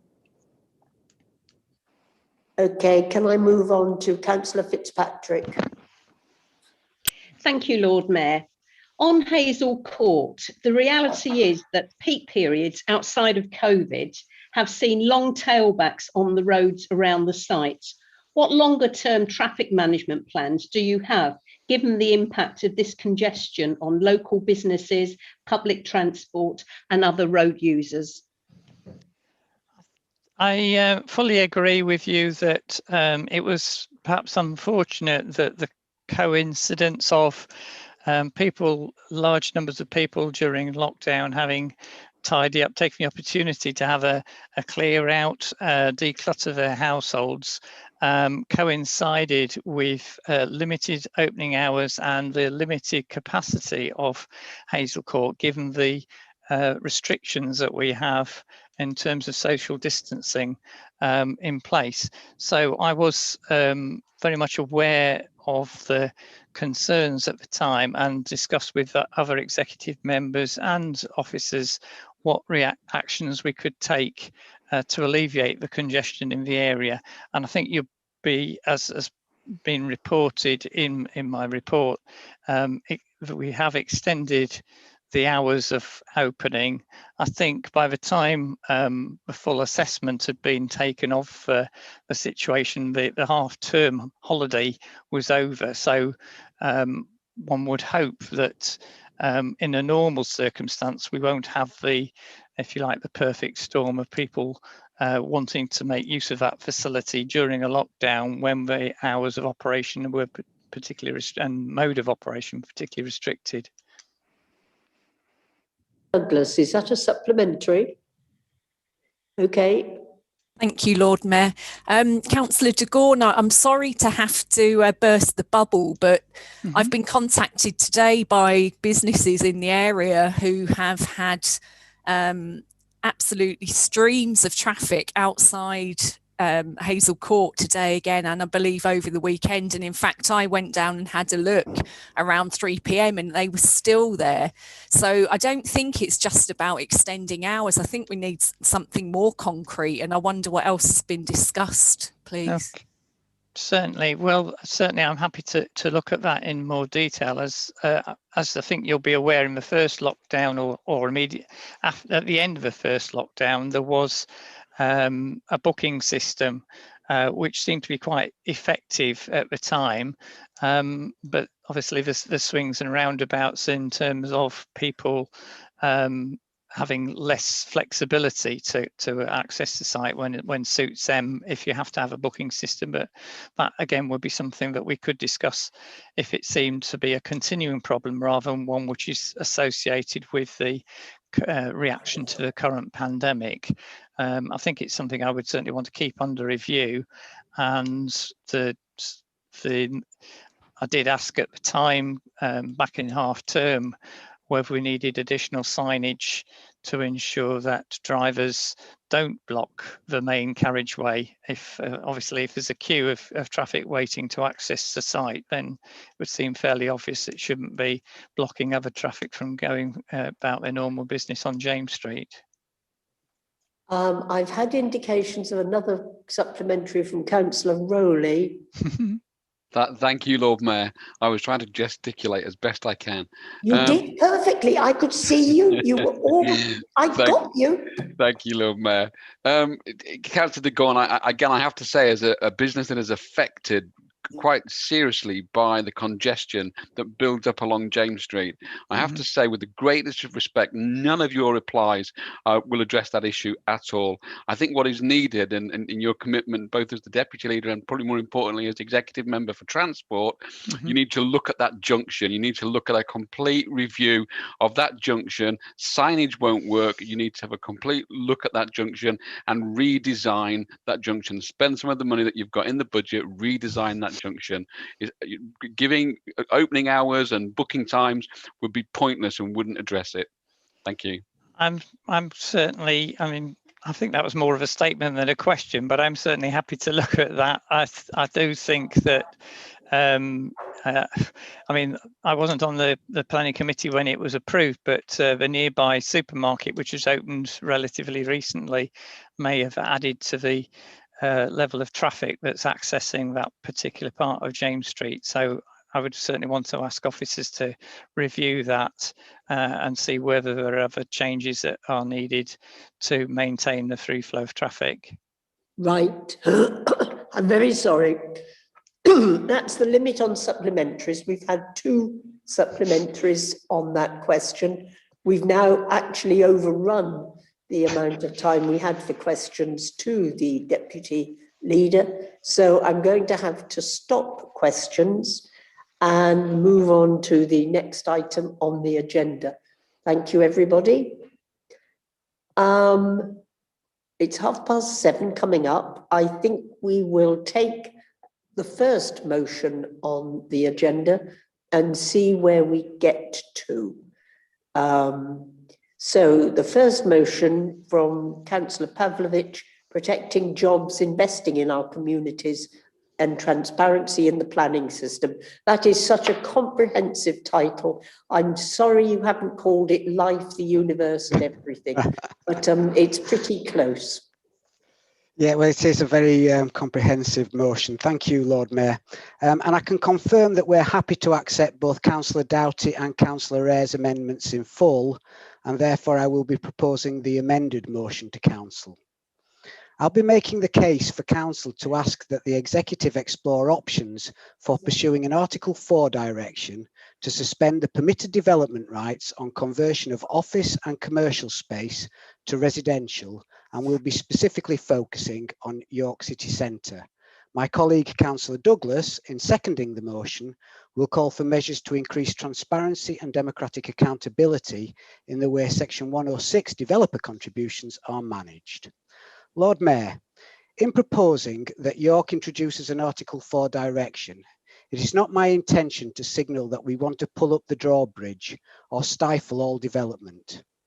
that we want to preserve the city centre in Aspic, or that we do not want to see hotels and apartments in the city. It's quite the opposite. We want to see a vibrant city centre with shops, large and small, offices, both with just a few staff and those with hundreds, functioning and alongside and enjoying a city centre with people visiting in hotels and apartments, and those who choose the city centre to make their permanent homes. Those who do choose to live and visit here need a city centre that meets their needs, to be able to shop at our brilliant independent stores, and to visit and work at offices conveniently located without having to go out of town to find them. Because at the heart of this motion, Lord Mayor, is democracy, to have decisions about what we see in our city centre to be decided by those elected by the people of York to represent their interests and their priorities. I don't want our city to be dictated to by the interests of developers presenting the city with a fait accompli through permitted development of what we see. We've already lost 36,000 square metres of commercial space since 2013, and I want the local planning authority who take into account the impact of a development on the heritage of the city, the economic and cultural strategy and needs of York to assess a scheme's suitability, and for this to be ultimately decided by the Planning Committee, made up of members elected to represent the people of York, not effectively to have local decisions made by government. Without the robust analysis of the planning department, there's a real risk that the use of permitted development will lead to a reduction of standards of residential properties. Research published in July 2020, funded by the MHCLG, undertook a number of case studies across the country looking at 639 properties and found significant differences between conversion schemes created through planning permission and those through permitted development. Overall, only 22.1% of dwelling units created under PD met nationally prescribed space standards compared to 73.4% under planning permission. 72% of PD dwellings had single aspect windows compared to 29.5%. 10 units had no windows at all under the permitted development schemes they examined. And tellingly, only 3.5% of the PD units benefited from access to private amenity space, when 68% of them were studio or one-bedroom units. This led the researchers to conclude that PD conversions create, and I quote, worse quality residential environments than planning permission conversions in relation to a number of factors widely linked to the health, well-being and quality of life of future occupiers. We therefore have a responsibility to ensure that when an office to residential conversion is being proposed, that developers don't just try to maximise the number of units they can at the expense of basic expectations of how we need to live. If we allow PD to dictate how York looks for future generations, we as the members are abdicating our responsibility. I call on York to join the 57 other local authorities across the country which have already implemented Article 4 directions to suspend PD rights from office to residential conversions, and say it's the people through their local representatives who should decide how we live, work and play in this city. I hope Council will agree and support this amended motion. Thank you, Lord Mayor. Thank you very much, Councillor Pavlovich. You indicated that you are happy to accept as part of your motion the amendments tabled by Councillor Doughty and Councillor Eyre. Is Council happy to go along that we will shortly move into debate across all parts of the original motion and the amendments as one? Is that agreed with everybody? Just wave your hands on this one. We all happy? And Councillor Doughty, I will make sure you get called. I really will. Do I have a seconder? Yes, that's me, Lord Mayor. Councillor Douglas. Thank you, Lord Mayor. I'm seconding the Labour motion this evening to take action to tackle some of the important issues and opportunities around the knock-on impacts of new development and office conversions in our city. For most sizable developments, developers are legally obliged to provide contributions to community infrastructure and some services in order to mitigate the impacts of the development. The services include education, play and open space, public realm, transport, highways and affordable housing. These are called Section 106 contributions, are sizable and can provide a hugely valuable contribution to services and infrastructure in the vicinity of new developments. At the end of last financial year, the balance of developer Section 106 contributions held by the council and available to spend in York communities was £8.4 million. Our motion asks all fellow members and council to take action to ensure these legally binding Section 106 agreements negotiated between the developers and the council bring optimal benefit to our communities. We're currently concerned that the existing system of negotiation with developers and the decision making around the spending of the money isn't clear enough or inclusive enough. Without a transparent and democratically accountable system, it's close to impossible for York residents and councillors alike to have input into and understand how millions of pounds of developer contributions are spent each year.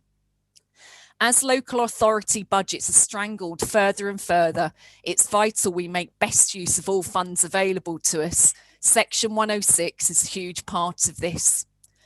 Our motion calls for the administration to develop a system for all developer contribution agreements to be publicly available, for the public to be able to see when those funds come available to be spent and see a record of any unspent monies that are, in my opinion, unacceptably returned to developers.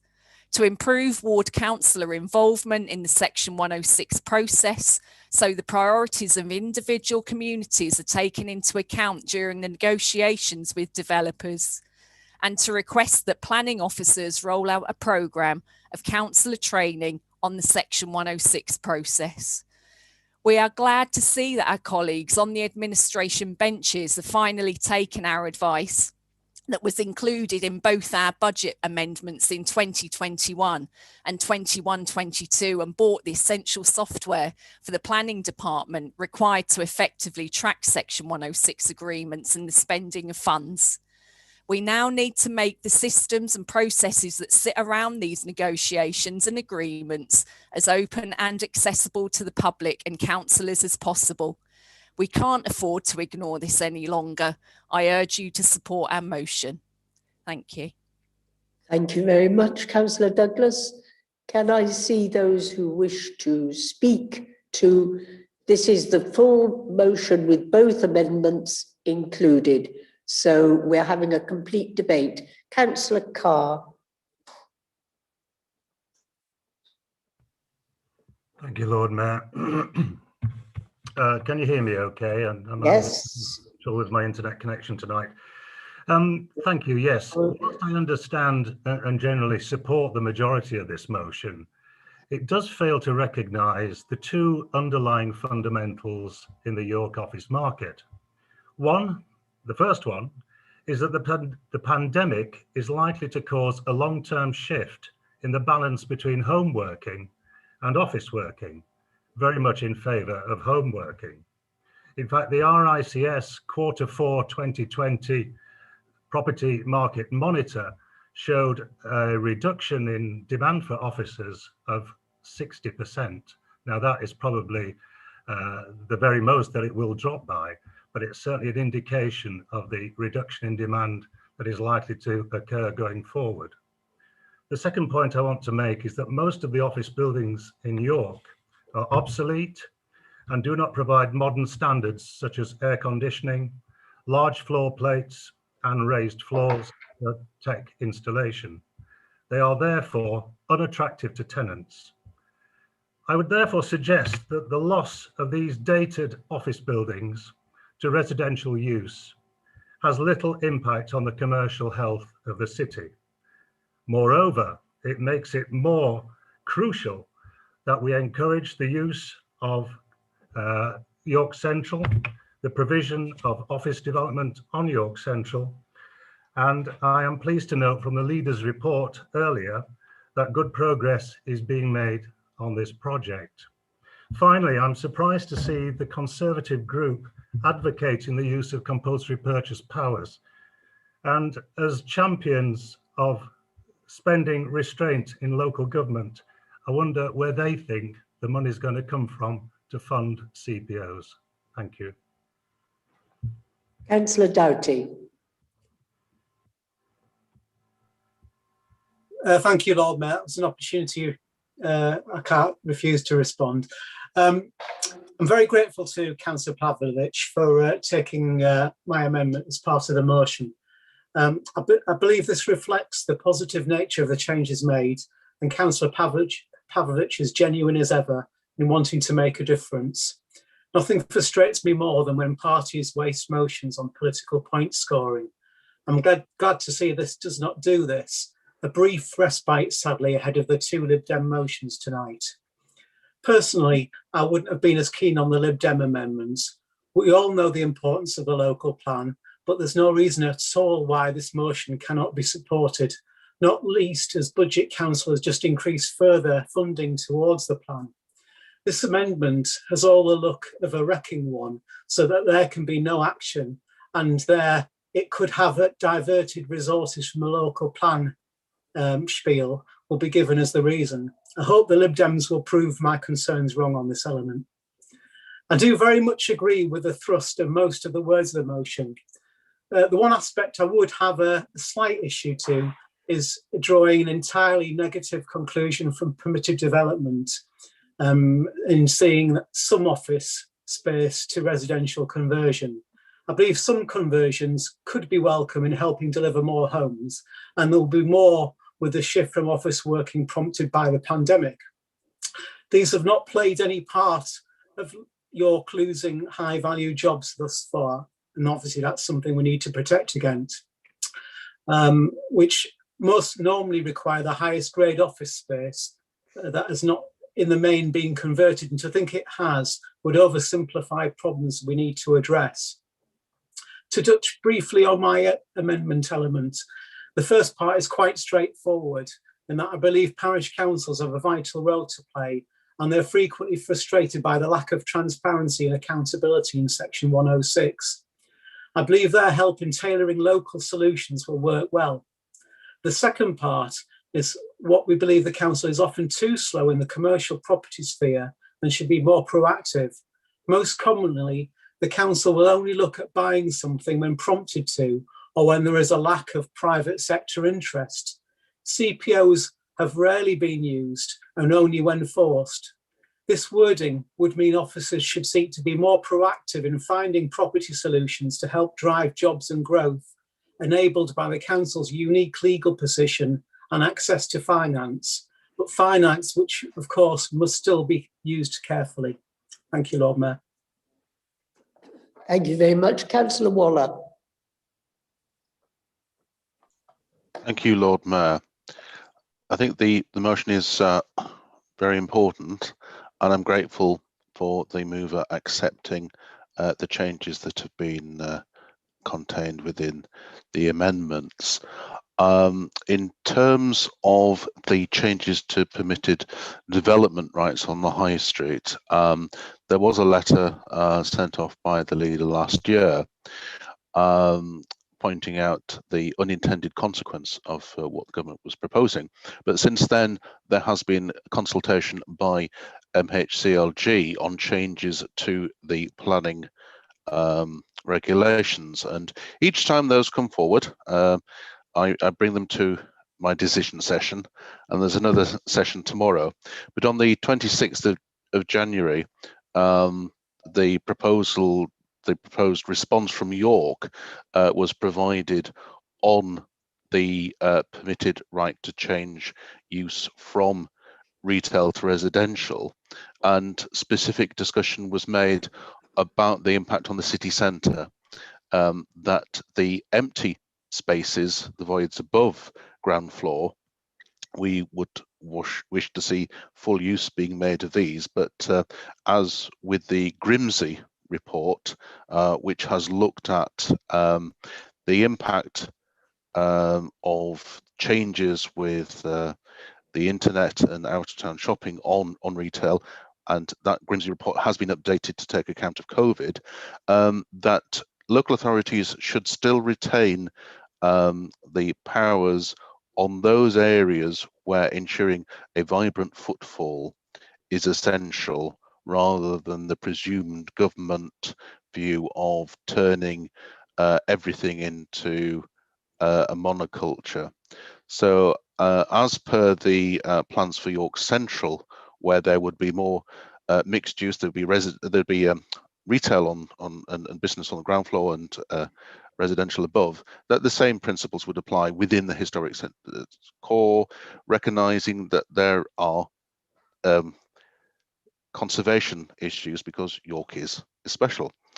I think it is important to recognise the strength of the York economy, and that whilst there has been enormous stresses, as there has been on every city, that in terms of the changes that have taken place, York's economy has still remained relatively strong, and working with partners, we would seek to ensure that that restoration of employment is retained, recognising that the number of businesses increased from 6,955 in 2017 to over 7,200 in 2020, and the number of employees in the city has increased from 102,000 in 2016 to 108,000 in 2019, and that the number of people working in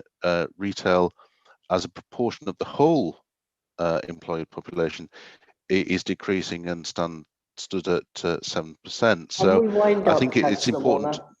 Thank you very much, Lord Mayor.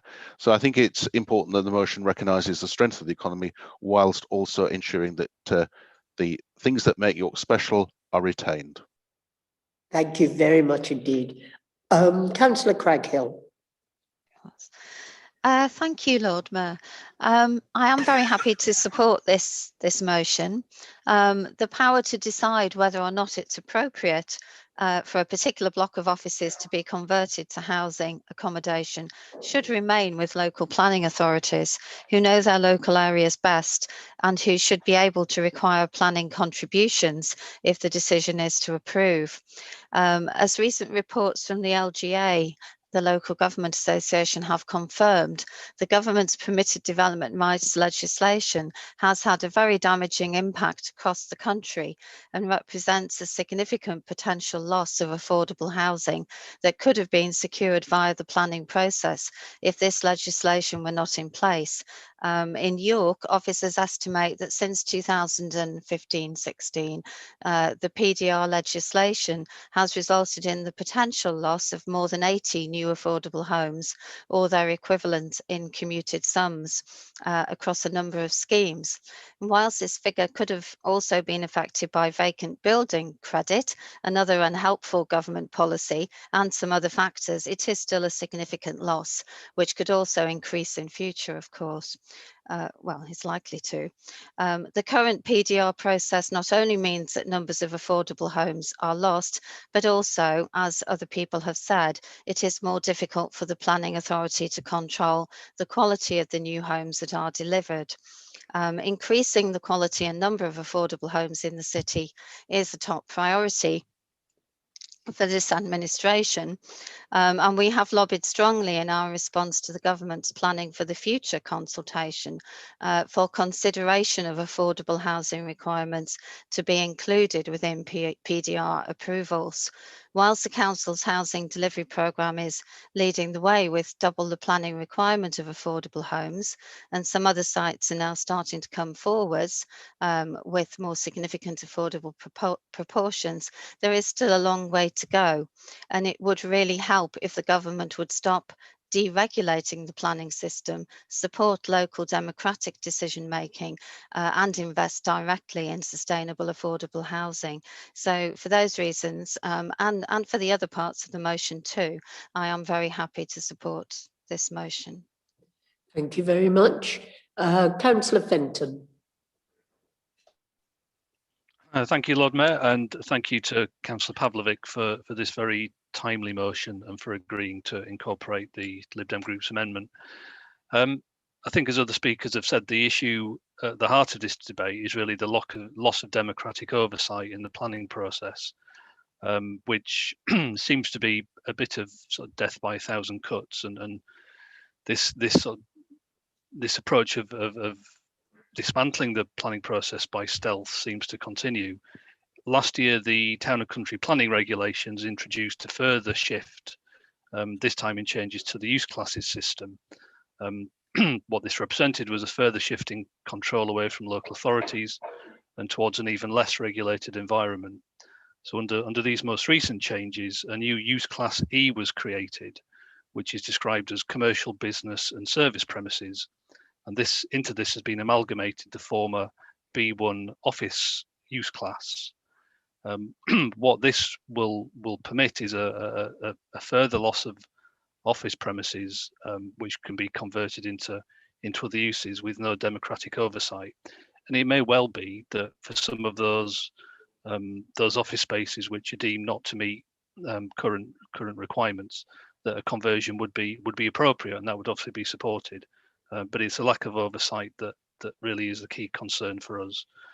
And again, this is a further erosion of the local authorities' ability to adequately and actively plan for sustainable development, particularly in those parts of the city in the centre which are particularly sensitive because of the nature of York and its unique characteristics.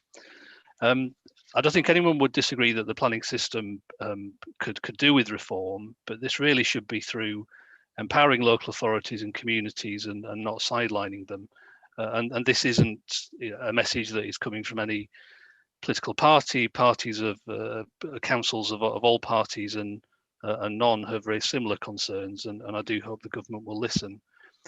There's also no evidence to suggest that by removing councillors from the planning process that it will deliver those changes and deliver an increase in housing delivery. The 9 out of 10 planning applications are approved. It's just a shame that many of the homes that have approval have yet to be built. And I think everybody is in agreement that we want to see quality new homes developed in a variety of settings, but local oversight is absolutely vital in helping us to create vibrant and most importantly sustainable places for people to live and work. And this isn't simply an ambition held exclusively by councillors. I believe it's what developers want to deliver as well. And I think working together, there's no reason why we can't achieve that here in York. So I would encourage members to support the motion. Thank you, Lord Mayor. Thank you very much. Councillor Taylor. Thank you, Lord Mayor. I did have a nice speech written out, but I think we're all bending over backwards to agree with each other. I hope the Lib Dem amendment is made in good faith. I totally welcome Comrade Doughty's commitment to CPOs, to breath of fresh air, and I'd like to propose that we move to the vote. Thank you. Is that seconded? It's seconded, yes. Can I see those in favour? Do it by a show of hands if you want to move to the vote. I think that's pretty universal. Right, okay. Dawn, can you take the vote? Right, members, if you would indicate as usual whether you are voting for, against or abstaining in relation to the motion as altered. Councillor Aspden. For. Keith. Councillor Aspden. For. Yeah. Councillor Eyre. Oh. Hey. Yes, he's right of reply. Councillor Pavlovich, yes. you... No, we can't. can't move straight to the vote without giving Councillor Pavlovich the right to reply. We'll take your Lord vote Mayor. I as was going read, to- Councillor Aston. Sorry. Councillor Pavlovich, your right to reply. Thank you, Lord Mayor. I won't overextend this. I find myself in huge agreements with councillors Fenton and Craghill. I thank the other councillors, and I take the concerns raised by councillors Carr and Doughty, but my whole premise on this was around maintaining democracy, about retaining the office space where it's appropriate. Certainly not saying that it's going to be inappropriate in every case, but that it should be part of an economic and cultural strategy, as well as taking into account the needs of the people of York. So I was going to say more, but I won't. Let's go to the vote. Thank you very much. We will pick it up where we left off. So unless you've changed your mind, Councillor Aston, we'll move on. Okay. Okay, thank you, Yours, Lord Mayor. Dawn. Councillor Eyre. You almost changed my mind, Councillor Pavlovic, but I'll still say 4. Councillor Baker. 4. Councillor Barker. 4. Councillor Barnes. 4. Councillor Carr. 4. Councillor Craghill. 4. Councillor Crawshaw. 4. Councillor Colwick. 4. Councillor Cuthbertson. 4. Councillor de Gorne. 4. Councillor Daubonnet. 4. Councillor Doughty. 4. Councillor Douglas. 4. Councillor Fenton. 4. Councillor Fisher. 4. Councillor Fitzpatrick. 4. Councillor Galvin. 4. Councillor Heaton. 4. Councillor Hollier. 4. Councillor Hook. 4. Councillor Hunter. 4. Councillor Kilbane. 4. Councillor Lomas. 4. Councillor Mason. 4. Councillor Melly. 4. Councillor Musson. Councillor Councillor Musson, Councillor Musson's computer has just died, but he's restarting. Okay, I'll come back to her at the end then. Councillor Myers. 4. Councillor Norman. 4. Councillor Orrell. 4. Councillor Pavlovic. 4.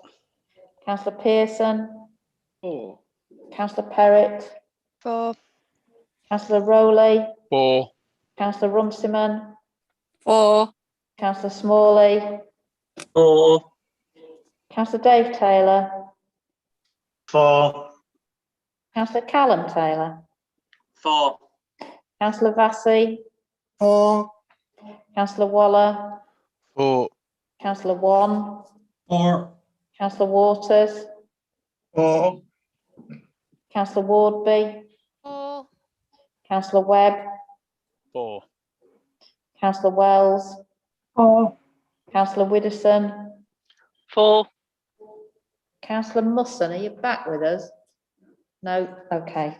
Doesn't matter, Lord Mayor. Lord Mayor. 4.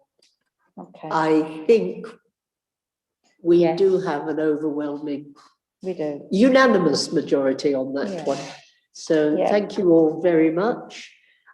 It is now just coming up to 8 o'clock, so it is a convenient Ashling's back with us. Sorry about that. We will take our break for 15 minutes, which brings us to 8:15. And if you wish to turn off your videos, walk about, go to the loo, we will return in 15 minutes.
We'll move on to the second motion, which is pension investment in a sustainable future. And I challenge you to make this really gripping. Before I invite Councillor Vassie to move the motion, I understand that he wishes to seek Council's consent to alter the motion in accordance with Standing Order 27.1 in order to incorporate the amendment proposed by Councillor de Gorne that you will have seen in your supplementary papers. I think we'll do this by omission. If anybody does not consent, can you raise a hand? But if you're quite happy for us to go ahead on that basis, right, that looks pretty good. Councillor Vassie, you have 3 minutes to move the motion. I think it's 5, Lord Mayor, am I correct? 5 minutes, no, you're quite right. Don't take any notice of me. Thank you. One of the easier things to do in life is to know what we're against. Find something bad and campaign for it to stop. Trickier is to know what we are for and to make it happen. That's because the things we don't like already exist, and knowing what we wish to see takes imagination, knowledge, energy, and skill. Tonight, we have a great opportunity to be for something. This council is a major partner of the North Yorkshire Pension Fund, which manages the pensions of nearly 100,000 people. The fund is worth some £4.5 billion. We are part of a pension pool worth 50 billion.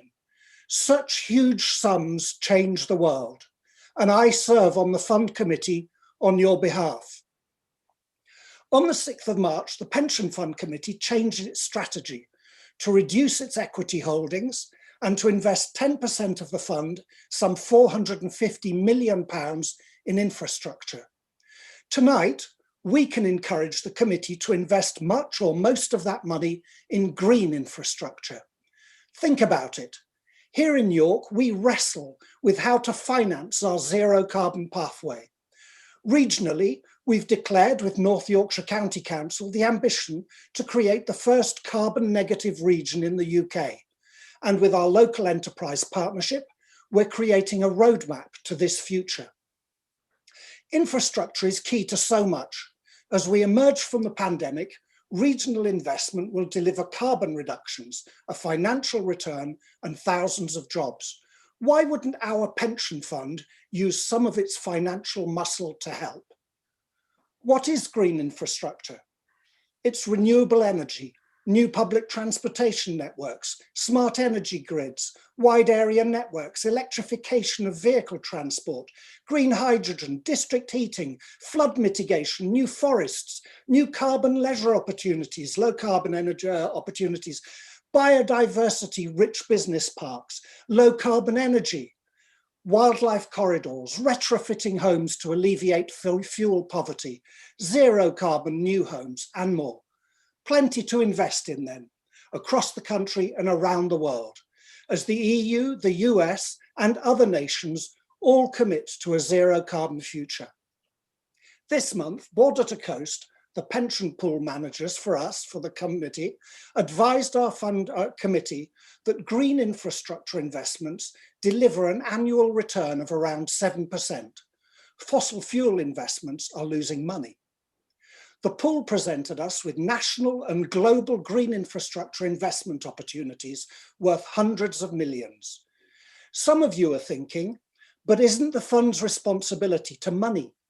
Is it possible to use pension funds to tackle climate change and to reduce inequality and still be sure the fund will have money in it to pay all the pensions of its members? The answer from pension funds around the world is a resounding yes. The National Trust, Lloyds Bank, the Church of England, the National Employment Savings Trust, which is the biggest pension fund in the UK, New York City, the European Investment Bank, half of the UK's universities, London, Berlin, Los Angeles, Milan, Oslo, Vancouver. The pension funds of all these businesses organisations and cities and hundreds more are divesting and moving towards better investments that will both reduce climate change impacts and deliver secure financial futures for their members. Last year, the head of finance at Southwark Council explained to the Climate Change Committee that moving on from fossil fuels and towards renewable energy equities was the fiduciary duty of pension funds because there is no long-term future for fossil fuels. That word, fiduciary, it sounds like a Harry Potter spell word, as in fiduciary tedium absolutum. I wasn't even sure I was saying it right the first time it fell out of my mouth. But the word fiduciary first refers to the trust that must exist between a trustee and a beneficiary, a pension fund and its members, for example. Fiduciary responsibility and protecting our world are not mutually exclusive. On the contrary, you cannot have one without the other. Environmental, social, and governance issues are all fiduciary issues. I will continue working on your behalf on the committee to persuade the Pension Fund Committee to join all those other funds and divest. But I have learned that telling people to stop doing bad things is less productive than inspiring people to do good things and better things. I believe that if we persuade the pension fund to invest 120 million in green infrastructure this year, split equally between the region, the nation and global projects, we will deliver both positive environmental benefits and protect and increase the value of our pension fund. Once that becomes clear, who in their right minds would stick with fossil fuels? Tonight, let's applaud the strategic shift of our pension fund and encourage it to help deliver our nation's zero carbon future. Thank you, Lord Mayor. Thank you very much indeed. Is there a seconder? Sorry. Oh, Councillor Fisher. Yes, please go ahead. Thank you, Lord Mayor. Following Councillor Vasey is a bit like following Billy Connolly in a stand-up, but here goes. The UK has a unique and remarkable ability to profit from the green revolution. Our geography means we have abundant resource of renewable energy, wind, tidal, wave energy freely available, and solar also making a useful addition in summer. Furthermore, with the country's world-class research and engineering expertise, the UK should be at the forefront of the development of green energy and the manufacturing base that underpins it. But we're not in some respects. Britain may have invented the first electrical generator, but now Britain is not in the top 10 of wind turbine manufacturers. We've got several small companies that make small generators, and Siemens make turbine blades in Hull, but Denmark and Germany make up most of the large turbines deployed in the UK. Despite the widespread use of solar panels, the UK has only 2 small domestic solar panel manufacturers, and we import the vast majority from China, which does our balance of payments no good at all. Why have British companies been slow to meet this burgeoning market? Well, the answer partly lies in the selling off of the Green Investment Bank to the private Australian Macquarie Group. After Vince Cable set up the Green Investment Bank from 2012 to 2016, it lent almost 11 billion to green British companies to fund growth and create jobs. But since the government privatised it in 2017, for reasons I personally cannot comprehend other than pure ideology, the new company has only invested about 3 billion in the UK and has lent nearly 3 times as much to the rest of the world. If British companies are to compete, they need investors, and this makes financial sense because there is a lot of money to be made and potentially very high returns. Green infrastructure investments make far more sense than fossil fuel investments, and these are likely to lose value as the switch to sustainability continues. British universities and small private companies are leading the world in energy conservation, cryogenic energy storage, where excess electricity is stored by liquefying air and nitrogen, is a simple and versatile alternative to hydroelectric pump storage and batteries. They can be built on any scale in almost any location and would enable excess amounts of energy generated through renewables to be stored until demand requires them. The first large-scale plant is being commissioned next year in Manchester, which will provide a 50 megawatt capacity for 5 hours, which is as big as any battery storage plant in the world. We need to expand our green hydrogen production. Using spare electricity from renewables can split water into hydrogen and oxygen, and hydrogen is a near perfect fuel, producing nothing but water as a byproduct. It's incredibly clean. Aberdeen's buses already run on hydrogen, but sadly it's produced from fossil fuels. Electrolysis plants to make green hydrogen are cheap, simple, and can be put almost anywhere. The Gigastore project in East Yorkshire only needed a relatively small investment, and it has the potential to use spare electricity from the Hornsea offshore wind farm to generate 100 megawatt equivalent of hydrogen power. Now, there are many other green projects needing investment, as Councillor Vasey outlined, and our pension fund could provide some of this while generating healthy returns for our investors. The North Yorkshire Pension Fund needs to divest itself of all fossil fuel investments as soon as possible before they lose their value and become stranded assets. And I thank Councillor de Gorn for introducing that term, because I'd never heard it. This is not just virtue signalling. Can you wind up, Councillor Fisher? Yeah. It's based on sound economics, and it's absolutely vital if we are to hit our carbon reduction targets. I second Councillor Vasey's motion. I urge you all to support it. Thank you very much. Thank you very much. I now call upon debate, and I've got Councillor Kilbane. Thank you, Chair. Can you hear me? All hear me okay? I seem to disappear there for a second. Unfortunately, I'm back.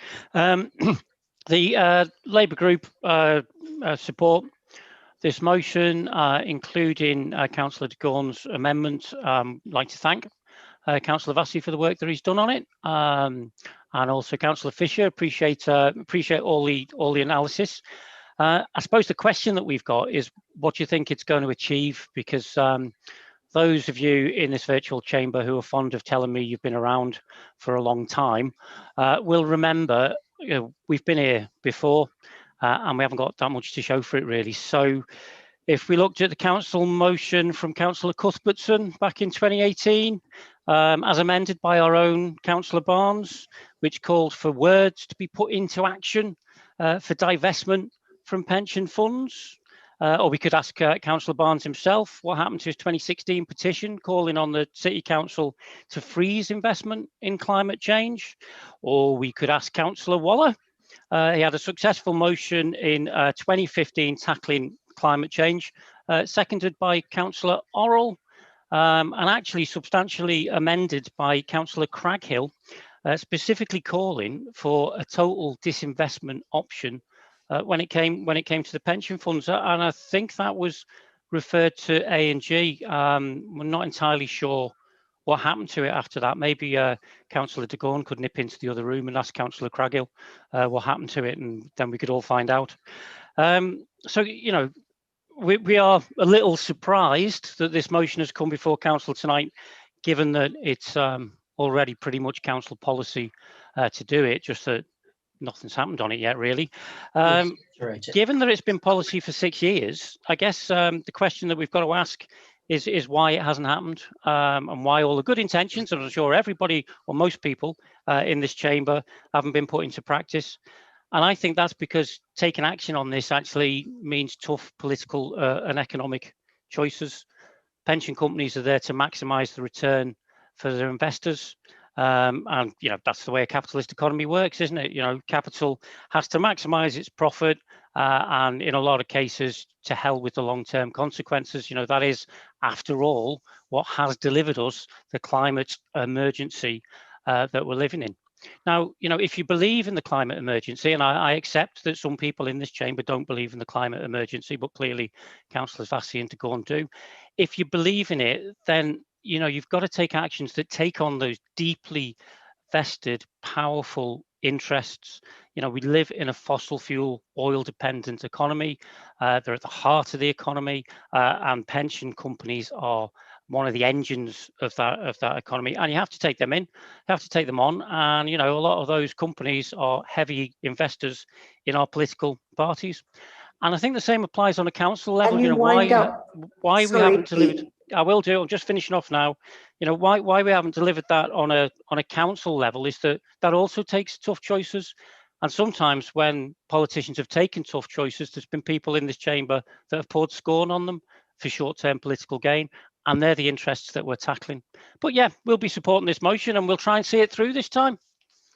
Thank you very much. Councillor de Gorn, you might be able to answer some of those questions.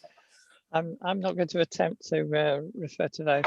I would Firstly, I want to very much support this motion, highlighting the role of pension funds in the urgent financial transition to a low carbon economy. And I welcome the acceptance, obviously, of the Green Amendment. As someone who spent their working life in jobs which provide a local government pension, I recognise that most council staff trust the Pensions Authority to make wise investments to secure their future pension. But many staff also want to see an ethical basis underpin those decisions. Action in this motion are of critical interest, therefore, to council employees, as well as contributing to our ambition to achieve zero carbon as quickly as possible. The potential for stranded assets is a theme which outgoing Bank of England Governor Mark Carney sees as central to his role as financial advisor to the Prime Minister in the run-up to the COP26 climate summit this November, as well as his role as UN Special Envoy for Climate Action and Finance. Announcing this new role in January, the government stated, banks, pension funds and insurers have a huge role to play in directing investment to tackle climate change, but this requires significant changes in behaviour and considerable new investment. Mr. Carney will advise on how we can achieve both. So to explain a little further, stranded assets are those which will turn out to be worth less than was anticipated at the time of the investment decision because of the changes driven by the urgent energy transition from fossil fuels to renewables. In his role as chair of the Finance Stability Board Task Force on climate-related financial disclosures, Mark Carney has stated that a carbon budget consistent with the Paris Agreement target to limit global warming to 2 degrees C, quotes, would render the vast majority of reserves stranded, oil, gas and coal that will be literally unburnable without expensive, and I would add unproven, carbon capture technology. Carbon Tracker has been working for a decade, demonstrating risks to the viability of fossil fuel producers as we move towards such targets to stabilise global temperatures. The task force that's led by Mark Carney now has 1,200 of the world's largest companies signed up to reporting against their metrics, with this being a top priority for the UK and other G20 governments to make mandatory following to COP26. Investors, therefore, can compare, invest where the solutions are and preserve and manage future risks. The UK, New Zealand and Switzerland have announced their intentions to make this reporting mandatory. The direction and the imperative to switch investments from grey to green is clear. Please support the motion. Thank you very much. Councillor Doughty. Thank you, Lord Mayor. Since Councillor de Gorn didn't want to answer Councillor Kilbane's first question of what will the motion achieve, I'll tell him absolutely nothing because it's complete virtue signalling. The motion is written for one reason and one reason alone, to be on a Lib Dem leaflet.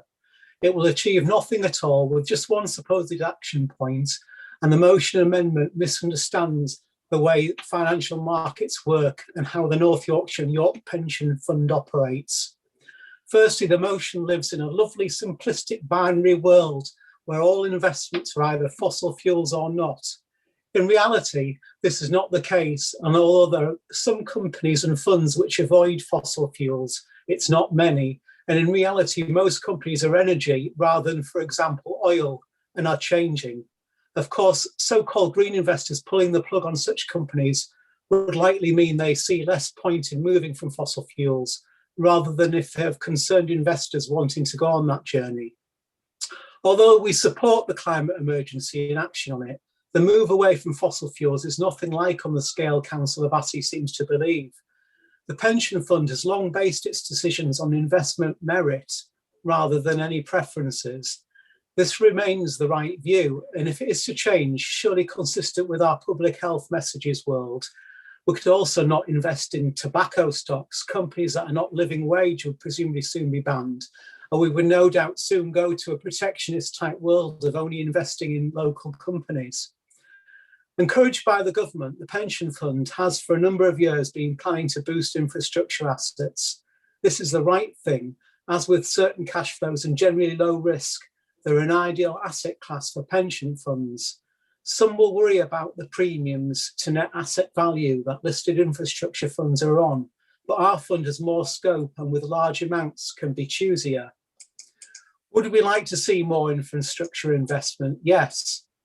Would we like to see more of it locally? Yes. However, what does it then look like? I'm sure Councillor Vassie hasn't even thought of the definition of the region and the exactly 40 million or so of investment it will get. However, even if he has, what a bizarre binding position it would be as the fund, for example, says to a wind turbine factory, it could invest in, say, Selby. Sorry, we've done our 40 million in the region. Do you have a similar factory across the Pennines? Never mind the array of analysts that could be saying the future and value is overseas, but under Councillor Vassie, the fund is against capped at a magical 40 million. This is all, of course, assuming all infrastructure fits neatly in the binary green or non-green infrastructure categories. The pension fund, with able advisors, has long set the best financial framework for investment. That should remain the case. Thank you. Thank you very much. Can I have Councillor Wooderson? Thank you, Lord Mayor. I've got a speech, but just before we go into that, there are two indices that people may wish to look up. There's one called the Dow Jones Sustainability Index. There's another one called the FTSE for Good, which is run from London, both of which track sustainability companies, both of which outperform most other indices. They go between 7 and 11% higher on average over 6 years. So take a look because it's really interesting. Anyway, thank you, Lord Mayor. I won't take long to speak as my colleagues have very eloquently already addressed the main points of the motion. I'm happy to say this motion directly feeds into our ongoing local and regional efforts to build a more sustainable future for our city. A recent LGA report on projected net zero carbon jobs showed that there is a potential for over 1 million low carbon jobs in the UK by 2050, with 4,000 to 5,000 of these green jobs estimated to be created in York. I'm glad to say that our recovery plans highlight the Council's commitment to work with education providers and businesses to develop a workforce with skills fit for the new economy. As it happens, tomorrow morning, my colleague, Councillor Waller, at his decision session will be endorsing proposals put forward by the City Skills and Employment Board for a 1-year plan, Skills for Employment in York, setting out how the city needs to respond to the changing skills and training needs of the city post-pandemic and establish the base for a wider 10-year strategy. Our approach to tackling the climate emergency goes hand in hand with the creation of new jobs and inclusive growth, and this is something that continues to underpin our wider approach to recovery. From the work on housing, the housing retrofit programme, regeneration schemes, Bio Yorkshire, tree planting plans, and much, much more, we're putting sustainable recovery and green jobs at the heart of our plans. I'm delighted to see North Yorkshire Pension Fund take a positive step that will assist our local and regional efforts. We need to continue to engage positively and decisively with the fund when it comes to our ongoing plans to tackle climate change. I would urge all members to support this motion. Thank you, Lord Mayor.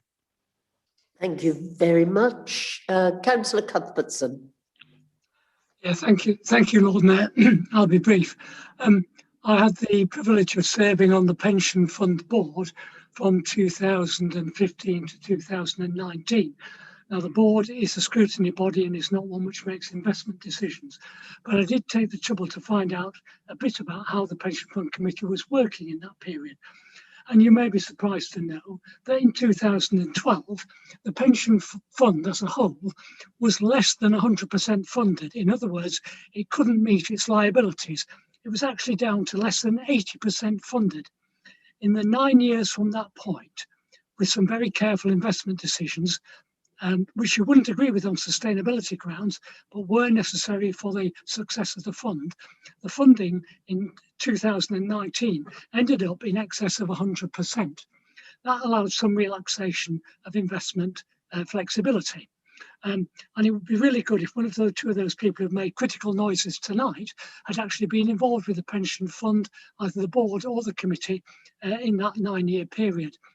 Because when I came onto the committee at 2019, I was greeted by the then chair, how nice it is to see someone from York.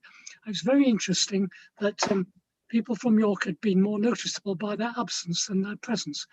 Nevertheless, I applaud what the Pension Fund Committee decisions the committee's decisions that it's had to take to get the fund to be more than 100% funded. And it's also really good to know that in light of the pension trust, the larger £50 billion body that they're now a member of, that they've been able to make some relaxation and guide investment managers towards a more sensible and more sustainable future for both the fund and our country. Who would want to be paid 80% of their pension when they retired? Nobody. That's what's been good about this. Thank you, Lord Mayor. Thank you very much. Councillor Galvin. Thank you, Lord Mayor. When I looked through the papers this afternoon, I read the resolution that was being proposed by Councillor Vassey, and my immediate reaction was to say, don't agree with this. Having said that, I then read it again, and of course, he's not trying to instruct the pension trust, rather to call on them. And as such, I'm quite happy to support the resolution. I think actually Councillor Cuthbertson made as good a point as has been made. Ultimately, the people who suffer or benefit from pension funds making profit are the pensioners. That's the depth of it. And I perish the thought that any local politician or national politician for that matter could instruct pension trustees as to where they should invest their money. Having said that, I'm quite happy to support the basic argument on this, that we need to be looking at encouraging investment in the new and modern green technologies, but I would hesitate very, very much. In fact, I would hate to think that local politicians would be making a decision and instructing trustees to go down that route. So, Lord Mayor, I'm relatively happy to support the proposal, eloquently put by my good friend, Councillor Vassey. Thank you very much. Councillor Crawshaw. Thank you, Lord Mayor. I'm a little bit confused, but I think I've understood that both Councillor Cuthbertson and Councillor Doughty are essentially saying that investing sustainably is a luxury that we can only achieve after we have made our profits. And I can see Councillor Cuthbertson shaking his head, but the gist of what you were suggesting is that until the pension scheme had been brought back up to 100%, it wasn't possible to invest in a more sustainable way. And I think the whole point of what Councillor Vassey is saying is that actually it is beneficial for everybody, the pension pot and everybody else, to invest as sustainably as possible going forward. And again, Councillor Galvin is suggesting that the pensioners are the only people who would suffer if they didn't invest wisely, and I would strongly refute that, because actually that sum of money that is available to invest in sustainable and green infrastructure benefits everybody. It benefits the recipients of the pension pot, and it benefits the whole society. And I think until we start to get our heads around that simple notion, then we're going to not get out of this climate emergency that we're in. We have tools available to us to be able to make the world a greener, more sustainable place. We just have to have the will to use them. And I think on that note, we've had enough hot air on this debate already. Let's move us on to a vote. Is that seconded? Right, yep. Can I see those who, and I'm not forgetting Councillor Vassey, you will get your right of reply. But those in favour of moving to a vote, please show. I think that's pretty effective. Okay, Councillor Vassey, your right of reply. Thank you, Lord Mayor. I understand some of the cynicism and the despair that was manifest by certain people there It's true that people have taken decisions for a long time or said they wanted something and not been able to deliver it. What I'm bringing you here tonight is good news that at the beginning of March, the pension fund changed its strategy. So we are investing £450 million in infrastructure. I say that as someone who sits on that committee and is part of that decision. So the question is, we will invest £200 million of the pension fund in infrastructure this year. And what's in front of you is to call on the pension fund to ensure that 120 million of that is spent on green infrastructure rather than on airports. That's what's being discussed here.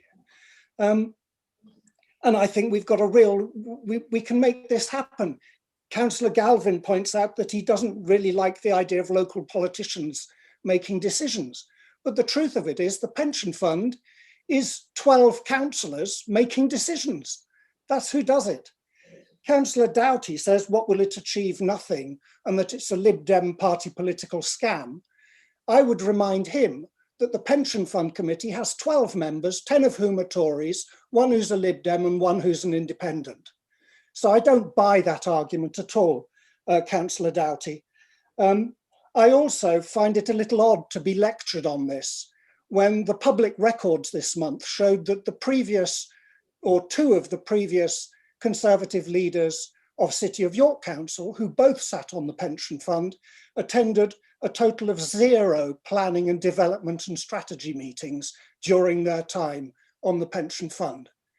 So the idea that it's a cap, of course it's not a cap.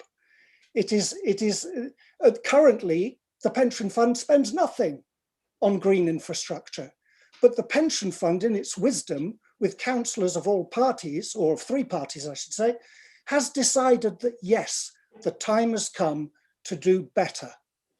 And we all share those feelings about divestment, or many of us do, and want to see action on that. But what this offers us is an opportunity to prove to ourselves, to the pension fund, to the pension fund's members, that actually these decisions about investing in our future are more important than propping up the fossil fuel power companies of the past. I urge you all to vote for it, and I hope you will. And I hope that the councillors on the pension fund will see this not as a stick on their back, but encouragement from one of the major partners that we are ready. We are ready to do the right thing for our pension members and for our society and for the children who will grow old in the world that we are shaping today. Thank you. Thank you. We will now take, sorry, we will now take a named vote on the motion. I hand over to Dawn. Okay. So please, as usual, say whether you are voting for, against, or abstaining in relation to the motion as altered. Councillor Aspden. For.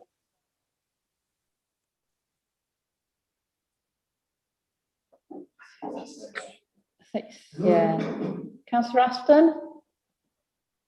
For. Yeah, I think you can hear now. For. Yeah, thank you. Councillor Eyre. For. Councillor Baker. For. Councillor Barker. For. Councillor Barnes. For. Councillor Carr. For. Councillor Craghill. For. Councillor Crawshaw. For. Councillor Colwick. For. Councillor Cuthbertson. For. Councillor de Gorn. For. Councillor Dauburnay. For. Councillor Dougherty. Abstain. Councillor Douglas. For. Councillor Fenton. For. Councillor Fisher. For. Councillor Fitzpatrick. For. Councillor Galvin. For. Councillor Heaton. For. Councillor Hollier. For. Councillor Hook. For. Councillor Hunter. For. Councillor Kilbane. For. Councillor Lomas. For. Councillor Mason. 4. Councillor Melly, 4. Councillor Musson, 4. Councillor Myers, 4. Councillor Norman, 4. Councillor Orrell, 4. Councillor Pavlovic, 4. Councillor Pearson, 4. Councillor Perrott, 4. Councillor Rowley, Abstain. Councillor Runciman, 4. Councillor Smalley, 4. Councillor Dave Taylor, 4. Councillor Callum Taylor, 4. Councillor Vassey, 4. Councillor Waller, 4. Councillor Wong, 4. Councillor Waters, Abstain. Councillor Wardby, 4. Councillor Webb, 4. Councillor Wells, 4. Councillor Widdowson, 4. Lord Mayor. 4. I think that is carried with 3 abstentions. So thank you very much, members. We will move on to motion 3, becoming a trans inclusive council. And I invite Councillor Melly to move the 3rd motion. Thank you, Lord. Yours. Thank you, Lord Mayor. Yeah, as has already been said this evening, tomorrow is exactly 1 year since the first UK lockdown started. And it's been a tough year for everyone. But as well as what we've all been going through collectively with the pandemic, a lot of transgender people have been spending the lockdown with unsupported family and have been isolated from their friends and support networks. We heard some quite stark testimony about that in the public participation from the owner of the Portal Bookshop. I won't talk for too long on this because I've already heard lots about it in public participation. We've heard personal accounts from people and as well as facts and figures. We've all seen the motion, we've all read the statistics, and we all know about how transgender people are marginalised and disadvantaged. Hate crimes are on the rise. The government have yet again delayed their promised reforms to the Gender Recognition Act, and the political climate nationally globally, actually, is becoming more and more hostile for transgender people. And a lot of you will also be aware of unpleasant transphobic incidents that have happened here in York over the past year. I won't go into specifics because I don't want to give them any airtime, but schools in the public realm have recently been targets for transphobia in our city.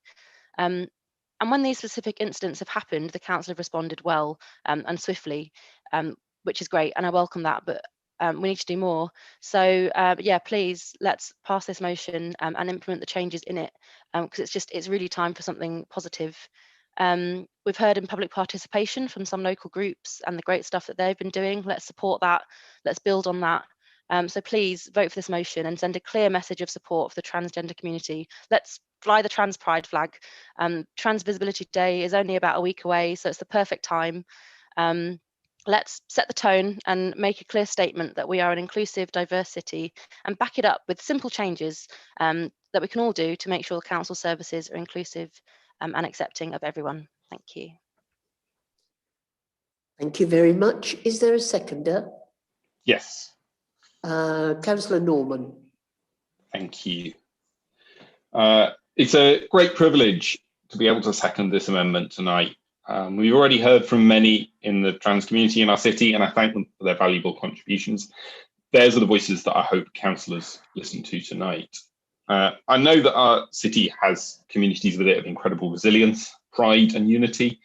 Our trans communities are a shining example of this, achieving so much and forging a future for our city. For so many here in York, these streets are a loving, supportive and hopeful home. And they need to be that for everyone. Transgender communities in this city need this council to throw its weight behind ensuring that. I'm sure that some voices will be saying this is not a pressing issue for this council. Let's not only remember the shocking and upsetting statistics laid bare in the motion and in public participation, but also remember that as councillors, the statistics show that all of us represent trans residents. Friends, I firmly believe that every resident should be able to come to me and feel they will be treated with respect and dignity. I hope you will do too. And it is with that in mind that I say it is vital that you show your transgender residents that you respect them and you will always treat them with respect and dignity by voting for this motion tonight. And as someone who works in the health service, it upsets me deeply that anyone would feel unable to access our services because of a lack of respect or dignity. It happens, it is disgraceful, and it needs to stop. I also think it's really important to acknowledge that many people do not have a firm understanding of transgender communities and the issues that matter to them. To those people, I urge you to seek to find out more. Speak to some of the community groups that have been present tonight and learn from what they have to say. There are those in our society whose bigotry towards trans people is deep-rooted, saddening and sickening. As Councillor Melly said, I don't want to amplify their hatred, but I do think it's important to acknowledge, as I think public speakers have demonstrated, that our city is not the bastion of love and acceptance that it could be, and that every political party and many community movements have issues that they need to make sure are tackled head on. I will do everything in my power to do that, and friends, I hope you will do too. I'll finish with this. I don't think the impact of what we're discussing here tonight can be overstated. At a time when national political will is weak, and when local trans communities have had to become the trailblazing voice, telling trans youth that they are accepted and loved, our voice supporting them as local politicians could not be more important. Thank you.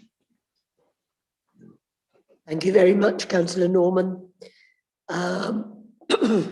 Councillor Smalley. Thank you, Lord Mayor, and thank you too to Councillor Melly for tabling this important motion this evening. As Liberal Democrats, we believe that trans rights are human rights, non-binary people are non-binary, trans men are men and trans women are women. These sentences are not contentious in our party. I'm extremely proud that as a party we have been united in our defence of trans rights, which have been embedded in our manifestos for many years. It's very clear though, and tonight's public speakers made this point powerfully, that more must be done to ensure accessibility, awareness and proactive support for the trans community here in York. I've often found it jaw-dropping just how many barriers society and governments have put up for trans people just to live their lives. As one example that will hopefully chime with us all as ward councillors was when I was 17 and out collecting nominations for local council candidates. Typically, we'd left it to the very last minute and the papers for candidates went in for checking a few hours before the 4 PM deadline. All were fine, except for the papers for our transgender candidate, as the local electoral services were refusing to acknowledge their name and were insisting on using their dead name on the ballot paper. I should say that this wasn't in York, and after many hours of wrangling, common sense prevailed and the papers were accepted with their name. This shows how one small misunderstanding can cause unnecessary stress and impacted a friend who once again was having their identity questioned by the authorities. With that said, I'd like to very briefly address some of the specific points raised in the motion. Firstly, I'm pleased that there are currently 2 training packages on the Council's online training system with regards to trans awareness, one aimed at adults and the other at children, and as well as an additional LGBTQI awareness e-learning package. In total, 1,366 council employees and 180 external contractors and partners have completed these and the equality training courses. Today, at the Council's Human Rights and Equalities Board, we received an update on the work that's going on into reviewing the Council's equalities and human rights systems. I'd like to thank the Centre for Applied Human Rights at the University of York, members of the Human Rights and Equalities Board, and the Council's policy and communities teams for all their work into this. Strong equalities impact assessments, which use a human rights lens, are crucial, and training that goes alongside these systems should include and complement training like Free to Be Me. I was pleased to see this motion welcome the new CYC LGBTQ+ staff network, and it was great to join staff at its inaugural meeting. Council staff made LGBTQ+ councillors very welcome, and it was great, and it was brimming with great ideas about what more the council can do to support our community. There is much more to be done to address the biases, inequality, and lack of information on trans and LGBTQ+ issues nationally, and we continue to unequivocally campaign to secure the rights and support that trans people deserve. Thank you, Lord Mayor.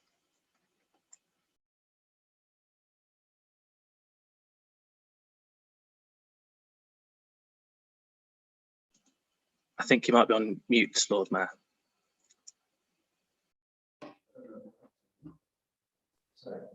I'm not mute. I've got my microphone on. Councillor Fitzpatrick. Thank you, Lord Mayor. The beginning of the motion talks about the fact that City of York staff survey mentioned that 76% of council staff think the council respects individual differences. Therefore, sadly, 1 in 4 don't. I've thought over the last few years that we really do need to revisit equality training, and I don't think it's strong enough in the council. And I hope on the back of this excellent motion we can do that. Councillor Smalley and I were both at the Human Rights and Equalities Board meeting today, and I certainly would agree with him. Across the piece there, people felt that human rights and equalities training needs to be enhanced. But I think we need to begin to do a lot more within the council, really. So equality and human rights training on the back of this excellent motion, I think wouldn't go amiss. Thank you. Thank you very much. Councillor Culwick. Thank you, Lord Mayor, and thank you to the public speakers at the beginning of our meeting. I'd also like to say thank you to a local resident who contacted me last summer. He wrote to me with accounts of the hardships experienced due to government refusing to recognise them as a human with equal rights, leaving them open to discrimination without the basic protection of any human deserves, regardless of who they are. They wrote as a non-binary person, left with no formal protection under the 2010 Equality Act, often being forced to misgender themselves on official documents and in everyday situations, resulting in often deterioration of mental health. So I was keen to learn more about the ways in which we might address these issues. I was shocked to learn that with 1 in every 250 people in the UK identifying as non-binary, that trans and non-binary people can become victims so often of hate crime, domestic abuse and harassment simply because of their gender identity, with 2 in 5 trans people regularly facing hate crimes. And tragically, it's most often young people who speak of their experience of hate in their daily lives. Having learned this, I wrote to the Minister for Women and Equalities to raise the issue of the right to recognition as a person before the law, which is guaranteed in numerous human rights treaties and is fundamental as an aspect of affirming the dignity and worth of each person. And along with my ward colleagues, I urge the government to uphold the UK's human rights obligations by, at the very least, holding a parliamentary debate on adding gender identity to the characteristics protected under the Equality Act 2010, as this would signify a first step towards addressing the institutionalized discrimination trans people continue to face in this country. It's very clear that the coronavirus pandemic has impacted on minorities disproportionately, and it could easily be argued that's been particularly the case with trans people. Certainly there have been bitterly disappointing scrapping of the Gender Recognition Act reform from our current government, despite 3 years of promises and consultations from successive Conservative governments, which in turn whipped up a storm of anti-trans hatred and misinformation. The government only last September scrapped its plans to reform the GRA. We must continue to stand up for the rights of LGBTQ community, to educate ourselves as to the issues facing them every day, and do all we can to address these. When my turn comes, I will be happy to fly the flag at the Mansion House. Thank you very much, Councillor Culwick. Councillor Craghill. Thank you, Lord Mayor. I'd just like to address the parts of this motion that refer to housing and homelessness and the LGBT community. There's always more that we can do to try to ensure that our city and our council services are as inclusive as possible. And I very much welcome these issues being brought forward today. And I would like to add my thanks to the public speakers who have shared their personal experiences earlier this evening. With specific respect to staff training and awareness raising, the Housing Department has already instigated a staff training programme which is starting within the Homeless Services team and is being rolled out across all of the department, and will of course also potentially be extended, well hopefully be extended to the partners we work with, as you mentioned in the motion. The training includes a number of different sessions, including language and unconscious bias training, amongst other modules. I also just wanted to touch on the line in the motion which says that 1 in 3 homeless people are LGBT. I'm just wondering if perhaps this figure refers to the high percentage of young people who are homeless, who are LGBT. For example, reports from the Albert Kennedy Trust, I think, suggest this figure is around 25% or possibly higher. I certainly agree that it's very important for us to understand what proportion of people using our homeless services are in fact LGBT, so that we can support them as well as we can. So I am asking housing officers to look into how we can better record in future the percentage of people approaching homeless services in York from the LGBT community. Some figures we have indicate this to be 6%, but that may indeed be under recording. So I'm very happy to look at that further. Finally, more generally, of course, I welcome these proposals to make us a more inclusive council, and I will be voting for the motion. Thank you. Thank you very much. Councillor Runciman. Thank you, Lord Mayor. This motion rightly highlights the issues that trans people still face, and I'd like to talk about some of the initiatives in the health services which should be able to help, although I will be addressing them further in the future. The Public Health Team commission an integrated sexual health service, which is provided by York Hospital Trust. With this contract, the provider is required to engage with LGBTQ+ residents to ensure they are aware of and can access services. And in practical terms, the Your Sexual Health Service offers not only specialist services, but one-to-one support and support groups. This includes targeted trans services in a non-clinical environment, which is provided by the specialist clinical outreach team and Yorkshire MESMAC, who have a bespoke website. Work is also ongoing for the provision of trans youth groups, and that will be provided by the clinical outreach team in York MESMAC. I think it's very sad that we do hear of negative experiences or discrimination faced by trans people when accessing health support, and it absolutely should not be like that. It's something I've brought up with the CCG, and as I understand it, work is going on centrally within the NHS. It is hoped this will update systems, educate staff, and introduce new service specifications, particularly for adult gender dysphoria services.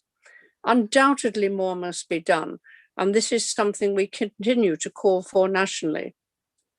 When it comes to addressing the specific needs of older trans residents, who often get left out of discussions, the adult social care and housing officers who have access to equalities training work with every resident to ensure their needs are met when we're considering accommodation options.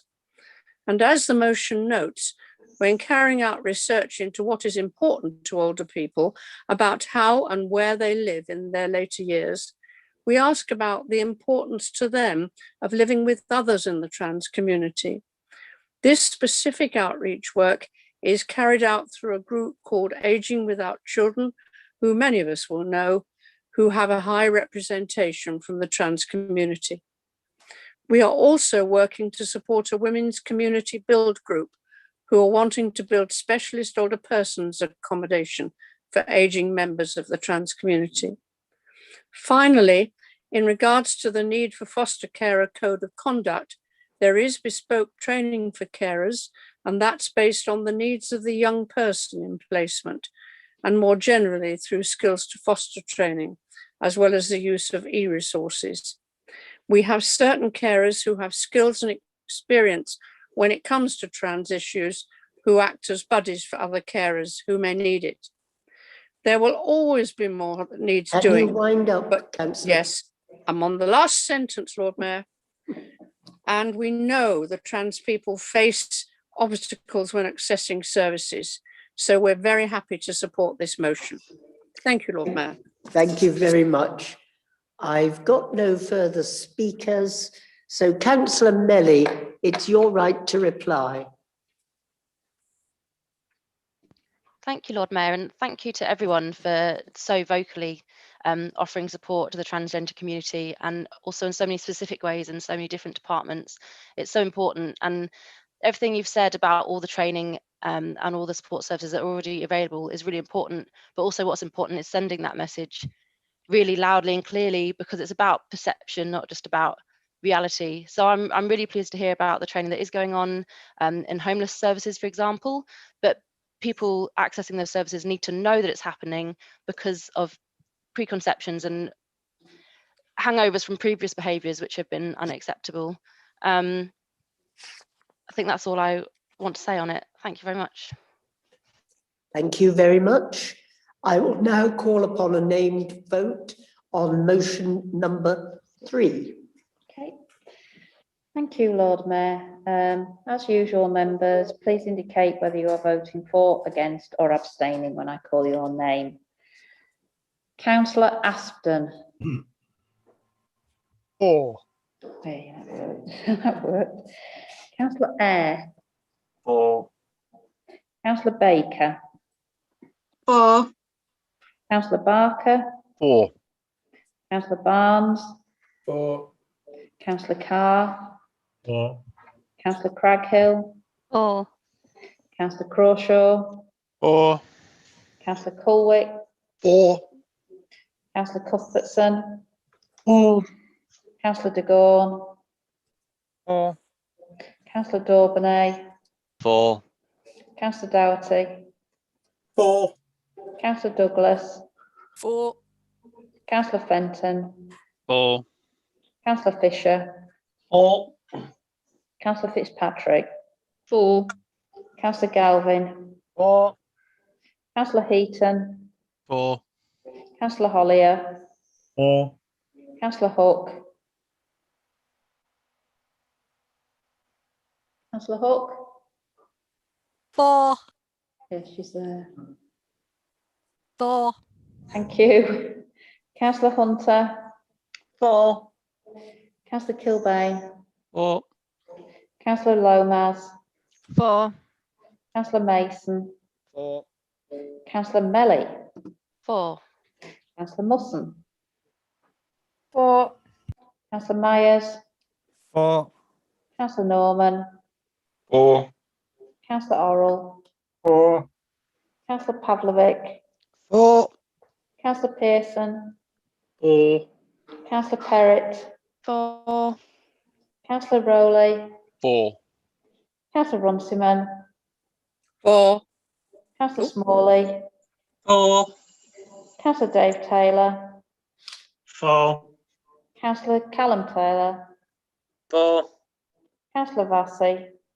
For. Councillor Waller. For. Councillor Wan. For. Councillor Waters. Against. Councillor Wardby. For. Councillor Webb. Shame on you, Councillor Waters. For. Councillor Wells. For. Councillor Widdowson. For. Lord Mayor. For. I think that concludes the vote with everybody for except one. So thank you very much.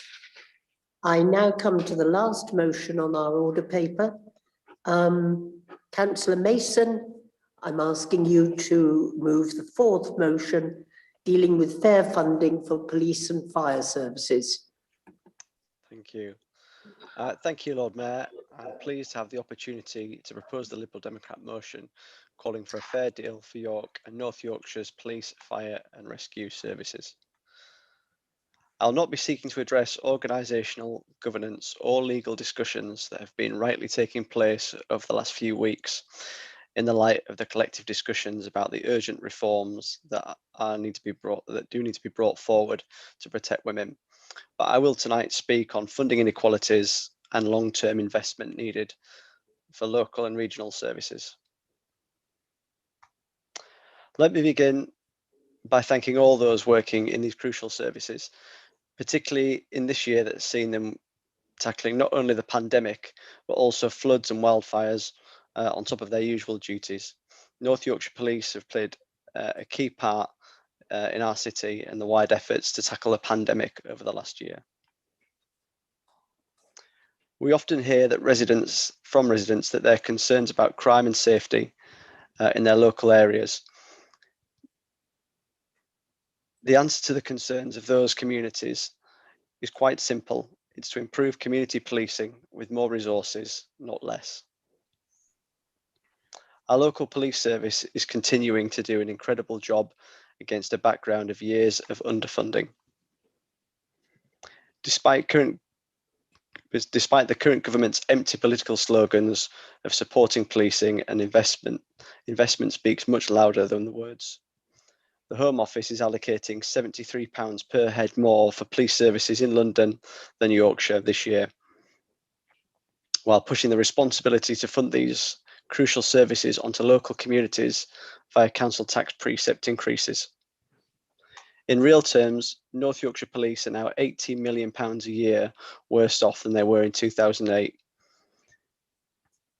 In the last 2 years alone, they have been under pressure to slash £10 million from their budget and to make staff redundant. The chronic underfunding has seen local services suffer, particularly when it comes to neighbourhood policing, frontline support, and the ongoing concerns of a 101 response. As a member of the Police and Crime Panel, I'm well aware of the short-term improvements that have been made in these service areas over the last few years. However, it is not possible for these to be embedded in the system and produce long-term impact without the appropriate levels of staffing and funding going forward. It's not just about making sure that those on the front line are supported and recognised for the amazing work that they do every day. It's about protecting our communities and enabling cross-organisational working to tackle not only crime, but the causes of crime. For this to happen, police, fire and rescue service funding formulas and allocation mechanisms require urgent reform to eliminate the north-south divide and comprehensively invest in our communities. With this in mind, I hope members will support our motion and join our calls for fair funding for police, fire and rescue services. Thank you, Lord Mayor. Thank you very much. Do I have a seconder? Councillor Waters. Are you second? Sorry, Councillor Pearson. Yes. Thank you, Lord Mayor. As Councillor Ashley Mason has already outlined, this motion tonight is not just about asking for fair funding, it's also about putting on record our appreciation as a council of our local police and fire services and using our position to lobby for additional support. North Yorkshire Fire and Rescue Services is clearly an important emergency service for York, and every resident should feel assured that, should they ever need to, they can rely on a fully resourced fire and rescue response. However, we all know that government cuts to public sector services have had a significant impact on North Yorkshire Fire and Rescue Services. £1.8 million of annual funding has been cut by the government for these services, these vital services in North Yorkshire since 2016. It is not just fire that these brave officers are there to help put out. It's threats of climate change related events such as flooding and wildfires, pandemics, terrorism, and of course disaster response such as road traffic accidents. And of course, the post-Grenfell Tower building safety crisis and cladding scandal. That means that comprehensively funded and staffed fire and rescue services are needed more than ever.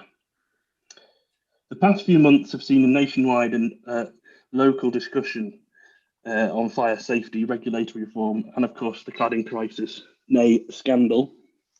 And we are still demanding real change 4 years after the tragic Grenfell Tower disaster. It does seem not only fitting, but also acutely necessary to discuss reforms and investment that is needed to protect our fire and rescue services. With the exception of Northamptonshire, York and North Yorkshire has the country's worst funded fire service.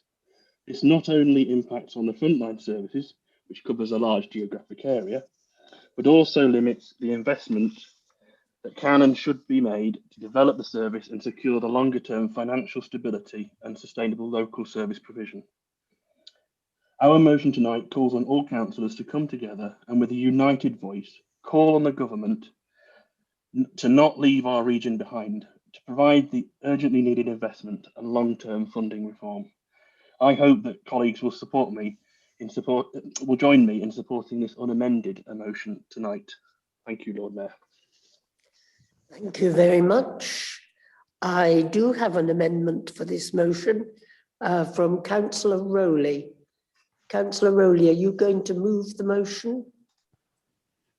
Yes, please, Lord Mayor. Thank you, Lord Mayor, for giving me this opportunity to move this amendment. This is a Lib Dem motion with no point whatsoever beyond virtue signalling for the latest leaflet. I'd like to say it's the second in about an hour. Of course, we, like all people, recognise the great work done by North Yorkshire Police and Fire Service, no more so than with the difficulties of the current COVID crisis. However, noting that aside, the motion is nothing but a political rant. Of course, it would be easy for the Lib Dems to claim granting more generous police and fire funding is what they would do if in government. But just a few years ago, we saw this is clearly not the case, as the Lib Dems in government brought the toughest financial constraints on the police and fire services than at any period before or after. North Yorkshire Police funding has increased by £30 million since the Lib Dems left governing the country as the responsibility of just the Conservatives. And this will see 113 more police officers over the next 2 years and a further £8.4 million increase this year as a result of the government settlement grant. This motion supposedly wants a review of funding. Would it not be sensible for the Lib Dems to say what they favour rather than just more? One police station in North Yorkshire gets just one visitor per day on average. This amendment takes out the political rhetoric, and although we know it'll be voted down by the Lib Dems and their puppets, it gives a basis of facts in supporting the police and fire service, but properly and tangibly rather than in words of the money tree. There are real decisions to be made on police and fire services in our region, which will be taken by the next Police, Fire and Crime Commissioner. And I see that the Conservative candidate, Philip Allett, has been leading the argument about the fight on cross-border crime, more focus on rural crime, and his work continuing from Julia Mulligan on stopping violence against women and children. When will the Lib Dems join the debate? After a desperate search, I note they finally have a candidate in our very own Councillor Barker, who previously campaigned to abolish the post that he now seeks to be elected to. But with all due respect, we know it's been more about who, if anyone, would get the short straw, or whether they would at least save the cost of the deposit that they lost last time. Perhaps it would be sensible if they stuck to pointless motions when we know their record in government is totally at odds with their supposed views. Thank you very much. Do I have a seconder for that amendment? Councillor Doughty. Thank you, Lord Mayor. I'll second the amendment and reserve the right. Please. Reserve the right. Okay, we are now debating the amendment. So, Councillor Barker, is that right? Yes, it is, Lord Mayor, and thank you. So, my colleagues have already noted the extent of the funding cuts and the inequality of our local and regional services have and continue to suffer. Whilst the government is looking to rush through a major policing bill which should see our freedoms curtailed, they seem less concerned about what is needed to tackle crime and the causes of crime. Comprehensive funding to our local and regional services who are tasked with tackling it on a daily basis. Despite police and fire service budgets being slashed in the last 4 years, costs of the PFCC office have risen by 27%. Simply put, this is money spent that could be better invested in our own frontline services and not spent on the bureaucracy. The current Police, Fire and Crime Commissioner, a Tory appointment, is expecting efficiency savings from our own emergency workers, while her office costs have gone up. No wonder she was deselected. In the last 2 years alone, these services have been under pressure to slash a further £10 million from the budget and made staff redundancies, whilst a north-south divide and an inequality in the way central government funding is allocated continues to plague the system. We, the Lib Dems, find this simply unacceptable. Earlier in December, the government announced that they were reviewing the roles, powers and responsibilities of elected police and crime commissioners. It's no secret that our party's view when it comes to the necessity of the post, the cost of holding elections, as well as the money associated with paying the commissioner, their office support staff and their expenses would be better off spent on frontline policing instead. The funding for these crucial services should be devoted to frontline services and local communities rather than spent on propping up another level of bureaucracy. There is much that needs to be done to address community policing. Legislative changes to tackle inequalities in criminal justice, investment in youth services and mental health, and the introduction of a comprehensive strategy to tackle the causes of crime. However, the first step in this longer reform is urgent need to adequately fund our local and regional services to support these communities. Therefore, I would urge all members to support this motion this evening. Thank you, Lord Mayor. Thank you very much. We are, as you know, speaking to the amendment at this point. Councillor Webb. Thank you, Lord Mayor. Councillors, this is an interesting amendment. Essentially, the way all of this reads is the Conservatives are trying to blame the Lib Dems for the cuts of the last 10 years, whilst, of course, the main motion is the Lib Dems trying to blame the Conservatives. Council, yesterday was Census Day, a slightly odd moment in which everyone in Britain records all sorts of things about themselves once every 10 years. For example, where they live, what their occupation is, things like that. Well, 10 years ago, in 2011, I wonder how David Cameron described his job. Did he include the destruction of the British state, for example? And I wonder if he had a plan for what was coming next. 10 years ago, in 2011, I wonder how Nick Clegg described his job. Will say yes to anything for a 5B carrier bag, who knows? Anyway, he did achieve the absolute high for any Liberal Democrat leader, doing something slightly dodgy and getting away with it. And now what about police numbers? Well, what about all of those public servants in 2011 who put down their occupation in the census proudly as police constable, police sergeant, PCSO? According to the Home Office, between 2010 and 2019, police numbers fell by 20,564 in England and Wales. Between 2007 and 2020, the total numbers of full-time equivalent staff working for the police service has fallen in North Yorkshire from 2,946 to 2,710. This amendment is whitewashing years of political choices that have led to people being less safe. The police, of course, do not get everything right. And we do need to do all we can to make sure that we have safe, responsible policing who have the resources, training and understanding to do their job properly. We must also recognise that there is far more to making people safe than policing. but tearing everything apart over the last decade was in no way constructive. I will say that I'm glad that this amendment highlights that the Tories weren't alone in those early days a decade ago, and it was the Liberal Democrats that breathed life back into the Nasty Party. People should never forget that. This amendment highlights the fact that the Lib Dems and Conservatives both cannot escape. It highlights that they were both culpable for austerity, the political choice that has caused so much harm. The Labour group will not be supporting this amendment, as quite frankly it does not support local residents. It's pretty pointless and is only being put forward to shift the blame away from the Tories. And whilst you are correct to highlight that you were not alone and had partners in crime, it's still not good enough. Thank you. Thank you very much. Councillor Doughty, do you want to use your right to speak in support of your amendment? Thank you. I'll not waste any more time by responding to political rhetoric, Lord Mayor. But I do I do note the comment from Councillor Webb about reduced numbers from 2007 when Labour were in government. So thank you.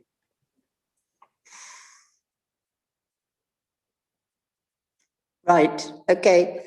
Sorry, I hadn't realised. Councillor Cuthbertson. This is the amendment we are speaking to. Yes, thank you, Lord Mayor. It's true that North Yorkshire Police budget has slightly increased this year through the settlement grant by a total of about 8 million. More than half of it's come through council tax precept increases, but it's still one of the lowest increases in the country. Not sure we can be proud of that.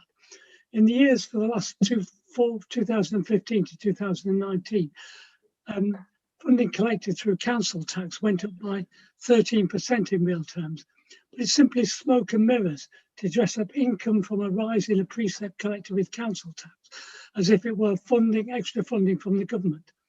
And even Councillor Rowley's group agrees that council tax is indeed a regressive tax. So for Conservatives to claim that there's no difference whether funding is collected nationally or through local taxation is clearly ridiculous. It's telling that this amendment fails to find any improvement to report in local York forces and has instead to focus on support for Craven and Ripon. Of course, small rural improvements are welcome, but if we're talking about local resident investment in local policemen, it's clear that the current government is letting police forces down. Finally, it's obvious that Councillor Rowley's group hasn't got much good to say about the impact of the unwanted takeover the fire authority approved by the government in 2018. Instead of investment, the fire service has seen further cuts and requests for savings after failing to deliver the efficiencies and improvements promised more than 2 years ago. So no doubt we'll find this amendment mentioned in a Conservative leaflet coming May, but it's simply rhetoric and fails to account for the reality facing both our police and fire service and also residents who are being asked to prop it up. I hope members will vote against this amendment. Thank you, Lord Mayor. Thank you very much.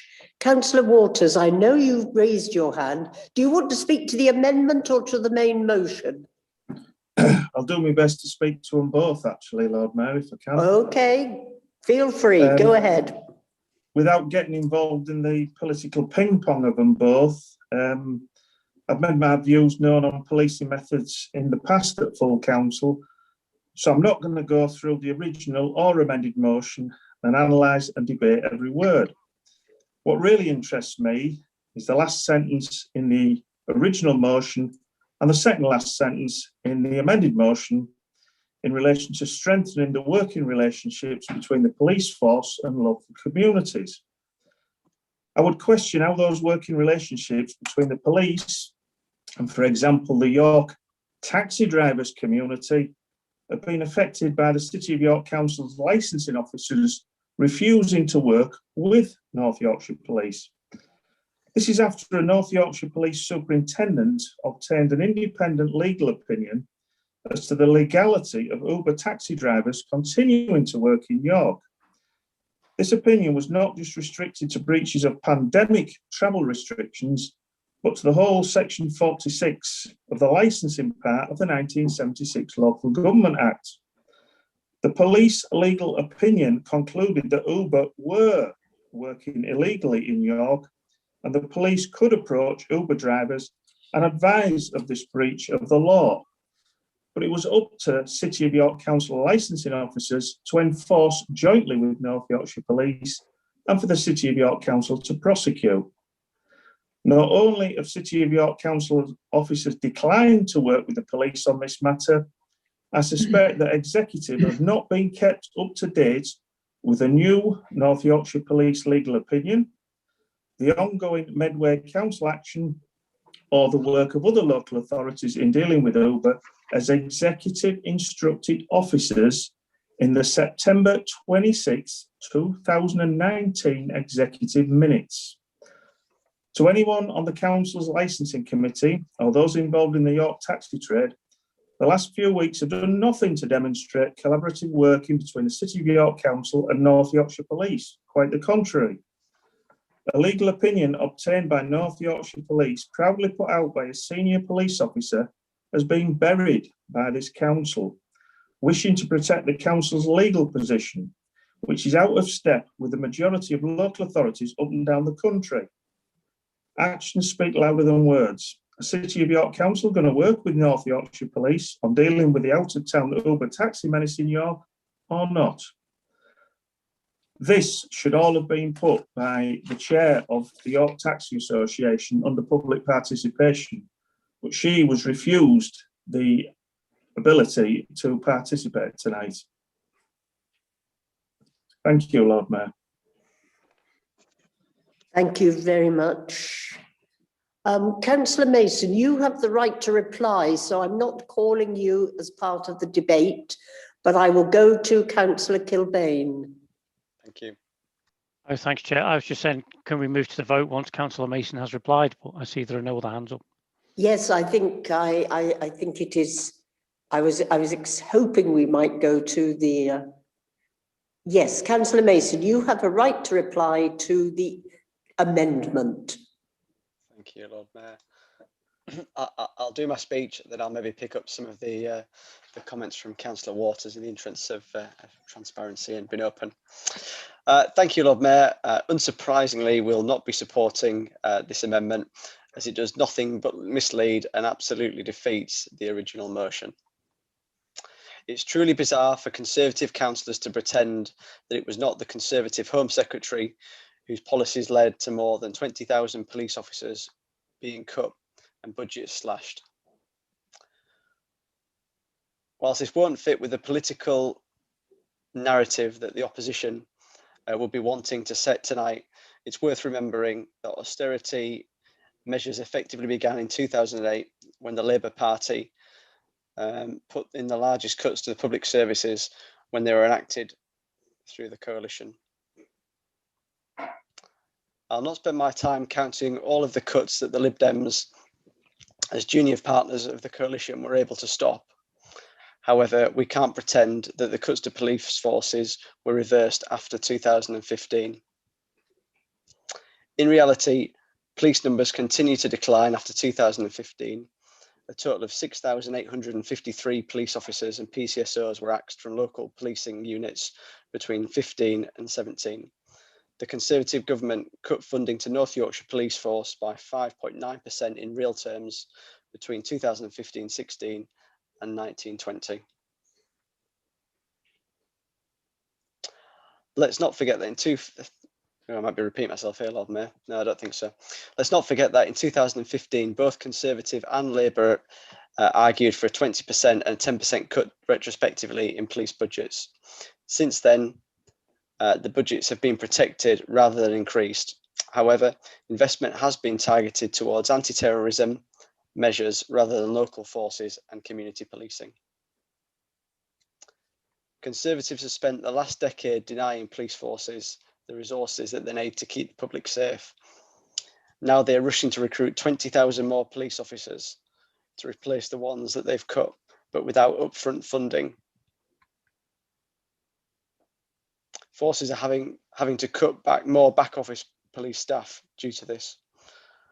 Rather than crime continuing to fall, it's transforming, with new types of crime such as online fraud, mental health related issues and harassment, demanding officers with specialist policing skills. Police forces fear a repeat of 2019, when pay rises for officers were not funded by government and had to be paid out of existing budgets, meaning they faced a real terms cut. Failure to act quickly will not only put the government's pledge to recruit additional officers at risk and damage services that tackling the root causes of crime, but will leave the police with one hand tied behind their back at the worst possible time. It is not a political stitch-up. Conservative Police, Fire and Crime Commissioner Mulligan has admitted this is serious problems in terms of funding, which needs urgent attention. It's just not good enough. The government gives forces the funding that the government needs to give forces the funding they need and restore proper community policing. Can you wind up, please, Councillor Mason? Yeah, sorry, it does take me a while. And just to jump in quickly with Councillor Waters' comments, the police won't even share their legal opinion with me, but I'm pleased we've got a licensing committee in April where we can discuss it with the officer in question. Thank you. Can I, before I take the vote, which I'm going to do now on the amendment only, we are now only about 10 minutes, 15 minutes away from the guillotine. So we are going to have to be very sharp. So we will take a vote on the amendment put by Councillor Rowley. Dawn, can we do that now? Yes. Can I ask you to please indicate whether you're voting for, against or abstaining when I call your name? Councillor Aspden. For. Amendment. Sorry, Lord Mayor. On the amendment, against. Thank you to Councillor Orrell for being perplexed. Too late, Lord Mayor. Councillor Eyre. There's a grand responsibility on anybody whose surname begins with an A, Keith. Against. Councillor Baker. Against. Councillor Barker. Against. Councillor Barnes. Against. Councillor Carr. Against. Councillor Craghill. Against. Councillor Crawshaw. Against. Councillor Colwick. Against. Councillor Cuthbertson. Against. Councillor de Gorne. Against. Councillor Dauburnay. Against. Councillor Doughty. Councillor Aspden got it right first time. For. Councillor Douglas. Against. Councillor Fenton. Against. Councillor Fisher. Against. Councillor Fitzpatrick. Against. Councillor Galvin. Abstain. Councillor Heaton. Against. Councillor Hollier. Against. Councillor Hook. Against. Councillor Hunter. Against. Councillor Kilbane. Against. Councillor Lomas. Against. Councillor Mason. Against. Councillor Melly. Councillor Melly. Declared an interest at the start on this one. Yeah, thank you. Councillor Musson. Against. Councillor Musson. No. Against. Right. Councillor Myers. Against. Councillor Norman. Against. Councillor Orrell. Against. Councillor Pavlovic. Against. Councillor Pearson. Against. Councillor Perrott. Against. Councillor Rowley. For. Councillor Runciman. Against. Against.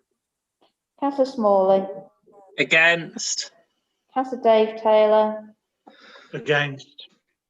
Councillor Callum Taylor. Against. Councillor Vassey. Against. Councillor Waller. Against. Councillor Wan. Against. Councillor Waterford. Abstain. Councillor Wardby. Against. Against. Yeah. Councillor Webb. Against. Councillor Wells. Against. Councillor Widdowson. Against. Lord Mayor. Against. That's lost, Lord Mayor. That is significantly lost. We now come back to the main motion. If members would feel that they had perhaps had the debate on that, I would say let's go straight to the vote on the main motion. But I am conscious, Councillor Lomas, you did indicate ages ago that you wanted to speak. If you would care to speak very quickly, and then we will perhaps go straight to the vote on this one. Thank you, Lord Mayor. I will be as brief as I can. Police and fire services are essential public services, and the people working in those services have continued to do what they can to serve and protect communities throughout the pandemic, despite over a decade of funding cuts and disinvestment that started under the Lib Dem Conservative coalition and has continued under successive Conservative governments. Of course, we should thank those who have put themselves at risk, not just in the last 12 months, but for many years to serve the public. And of course, the Labour Group will support this motion because we support all public sector workers. I think it's clear, however, that we do need to have, as a society, a grown-up conversation about crime and justice. Asking for more funding is a simplistic solution to a very complex societal-wide problem. What we really need are real solutions to the causes of crime, especially violent crime in our communities. In most cases, detecting and prosecuting crime is not an effective solution, and rates of reoffending after prosecution remain high. In communities that are devoid of hope and opportunity, criminal activity becomes the norm. I want to focus particularly on women in the justice system. Too many are arrested and charged for crimes committed in the context of and caused by their experience of domestic abuse. Recent research found that 70% of women who killed their partner did so in the context of being a victim of abuse by the man they killed, and many of those women had sought help from a justice system which ultimately failed to protect them. A long time ago, in 2007, Baroness Corsten wrote a report about women in the justice system. She described the overrepresentation of women with histories of victimisation and that relationship problems feature strongly in women's pathways into crime. 14 years on, nothing has changed. We haven't found solutions to the problems. We still cannot prevent these crimes by addressing the underlying cause of violence against women and girls. Instead, the government is preparing for the arrival of thousands of additional police on the streets by building 500 new prison places for women to house the women who we failed to protect from violence. In the month where we celebrated International Women's Day and Mother's Day, we also saw the horrific abduction and murder of a woman raised here in York. We must make our society safer for women and girls.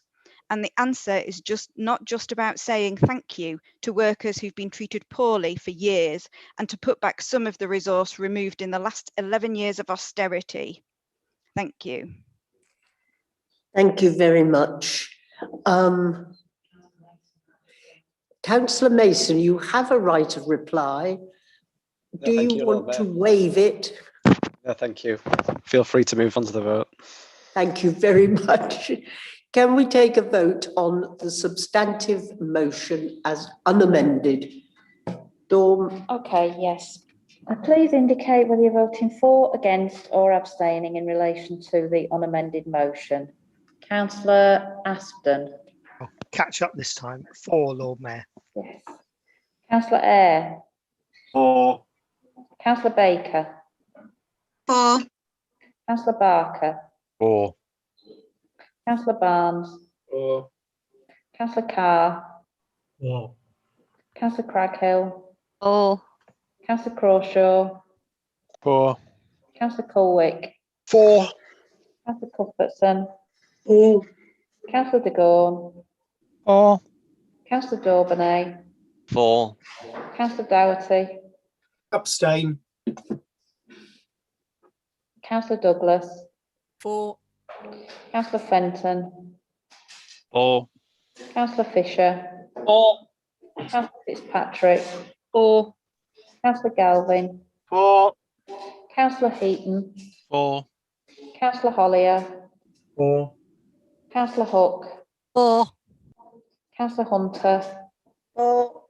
Councillor Kilbane. 4. Councillor Lomas. 4.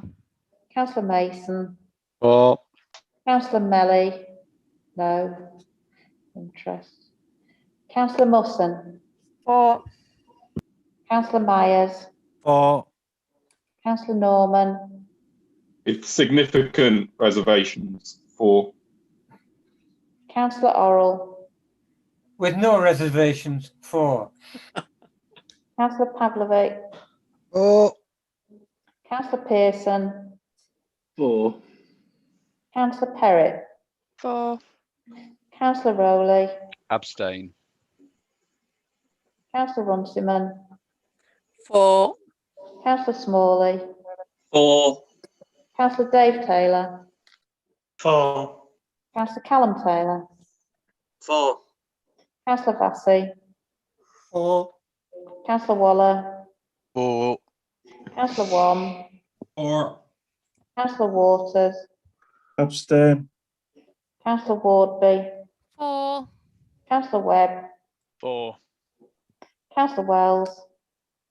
4. Councillor Widdowson. 4. And Lord Mayor. 4. Substantially carried, Lord Mayor. That was carried pretty well, unanimously, not quite, but pretty close. 3 abstentions. 3 abstentions. It is now 10 to 10. As I said earlier, we must move to the guillotine. In fact, we'll have to move very fast. So we can't do questions because you can't do questions without questions. So I shall move on to note. Councillor Waller, can you formally move your report? Formally moved, Lord Mayor. Thank you very much. And so we can just note that report. We go on to the scrutiny report of the Chair of Customer and Corporate Services Scrutiny Management. Can we get a formal move of that report? Formally moved, Lord Mayor. Thank you very much, Councillor Crawshaw. Is there a seconder to that? Seconded, Lord Mayor. Thank you. Pay policy. Now, this is an important matter. We do have to vote on this. We have the pay policy at item 12 on page 55 of the council papers, which includes all the variations of pay policy. Who's going to, is that Councillor Leader? Are you going to move this? Happy to move, Lord Mayor. Yes, formally. Have I got a seconder?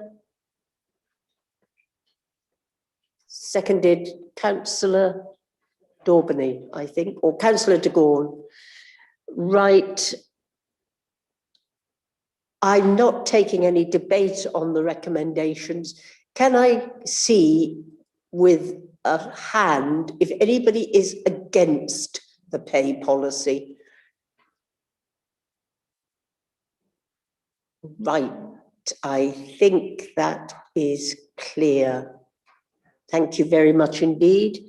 Councillor Rowley, you have the Joint Standards Committee annual report. Can you move that formally? Formally move it, Lord Mayor. Thank you very much. Do I have a seconder? Seconder. Yes, Councillor Fisher. Thank you very much. Can we agree the... No, we're not debating it. It's noted. There's a vote at paragraph, well, there's a change at paragraph 14, changes to parish council membership. Can you move that formally, Councillor Rowley? Again, formally moved, Lord Mayor. And can I have a seconder? Seconded, that's Councillor Fisher. If nobody is debating this motion, which we're not, is anybody against this particular move? No, thank you very much. I have last item on the agenda, appointments and changes to membership. Do I have council's agreement to the appointments and changes to membership set out on page 93? Is that agreed? Agreed. Thank you very much indeed, members. I'm sorry we've had to cut it short, but it is a challenge, and we've had some incredible debates, and we've had some very useful motions discussed. So thank you all very much. Thank you again for being so very positively helpful. And I look forward, hopefully, to seeing you in person when we come to our annual meeting. So we'll look forward to that. Thank you very much, everybody, and good night.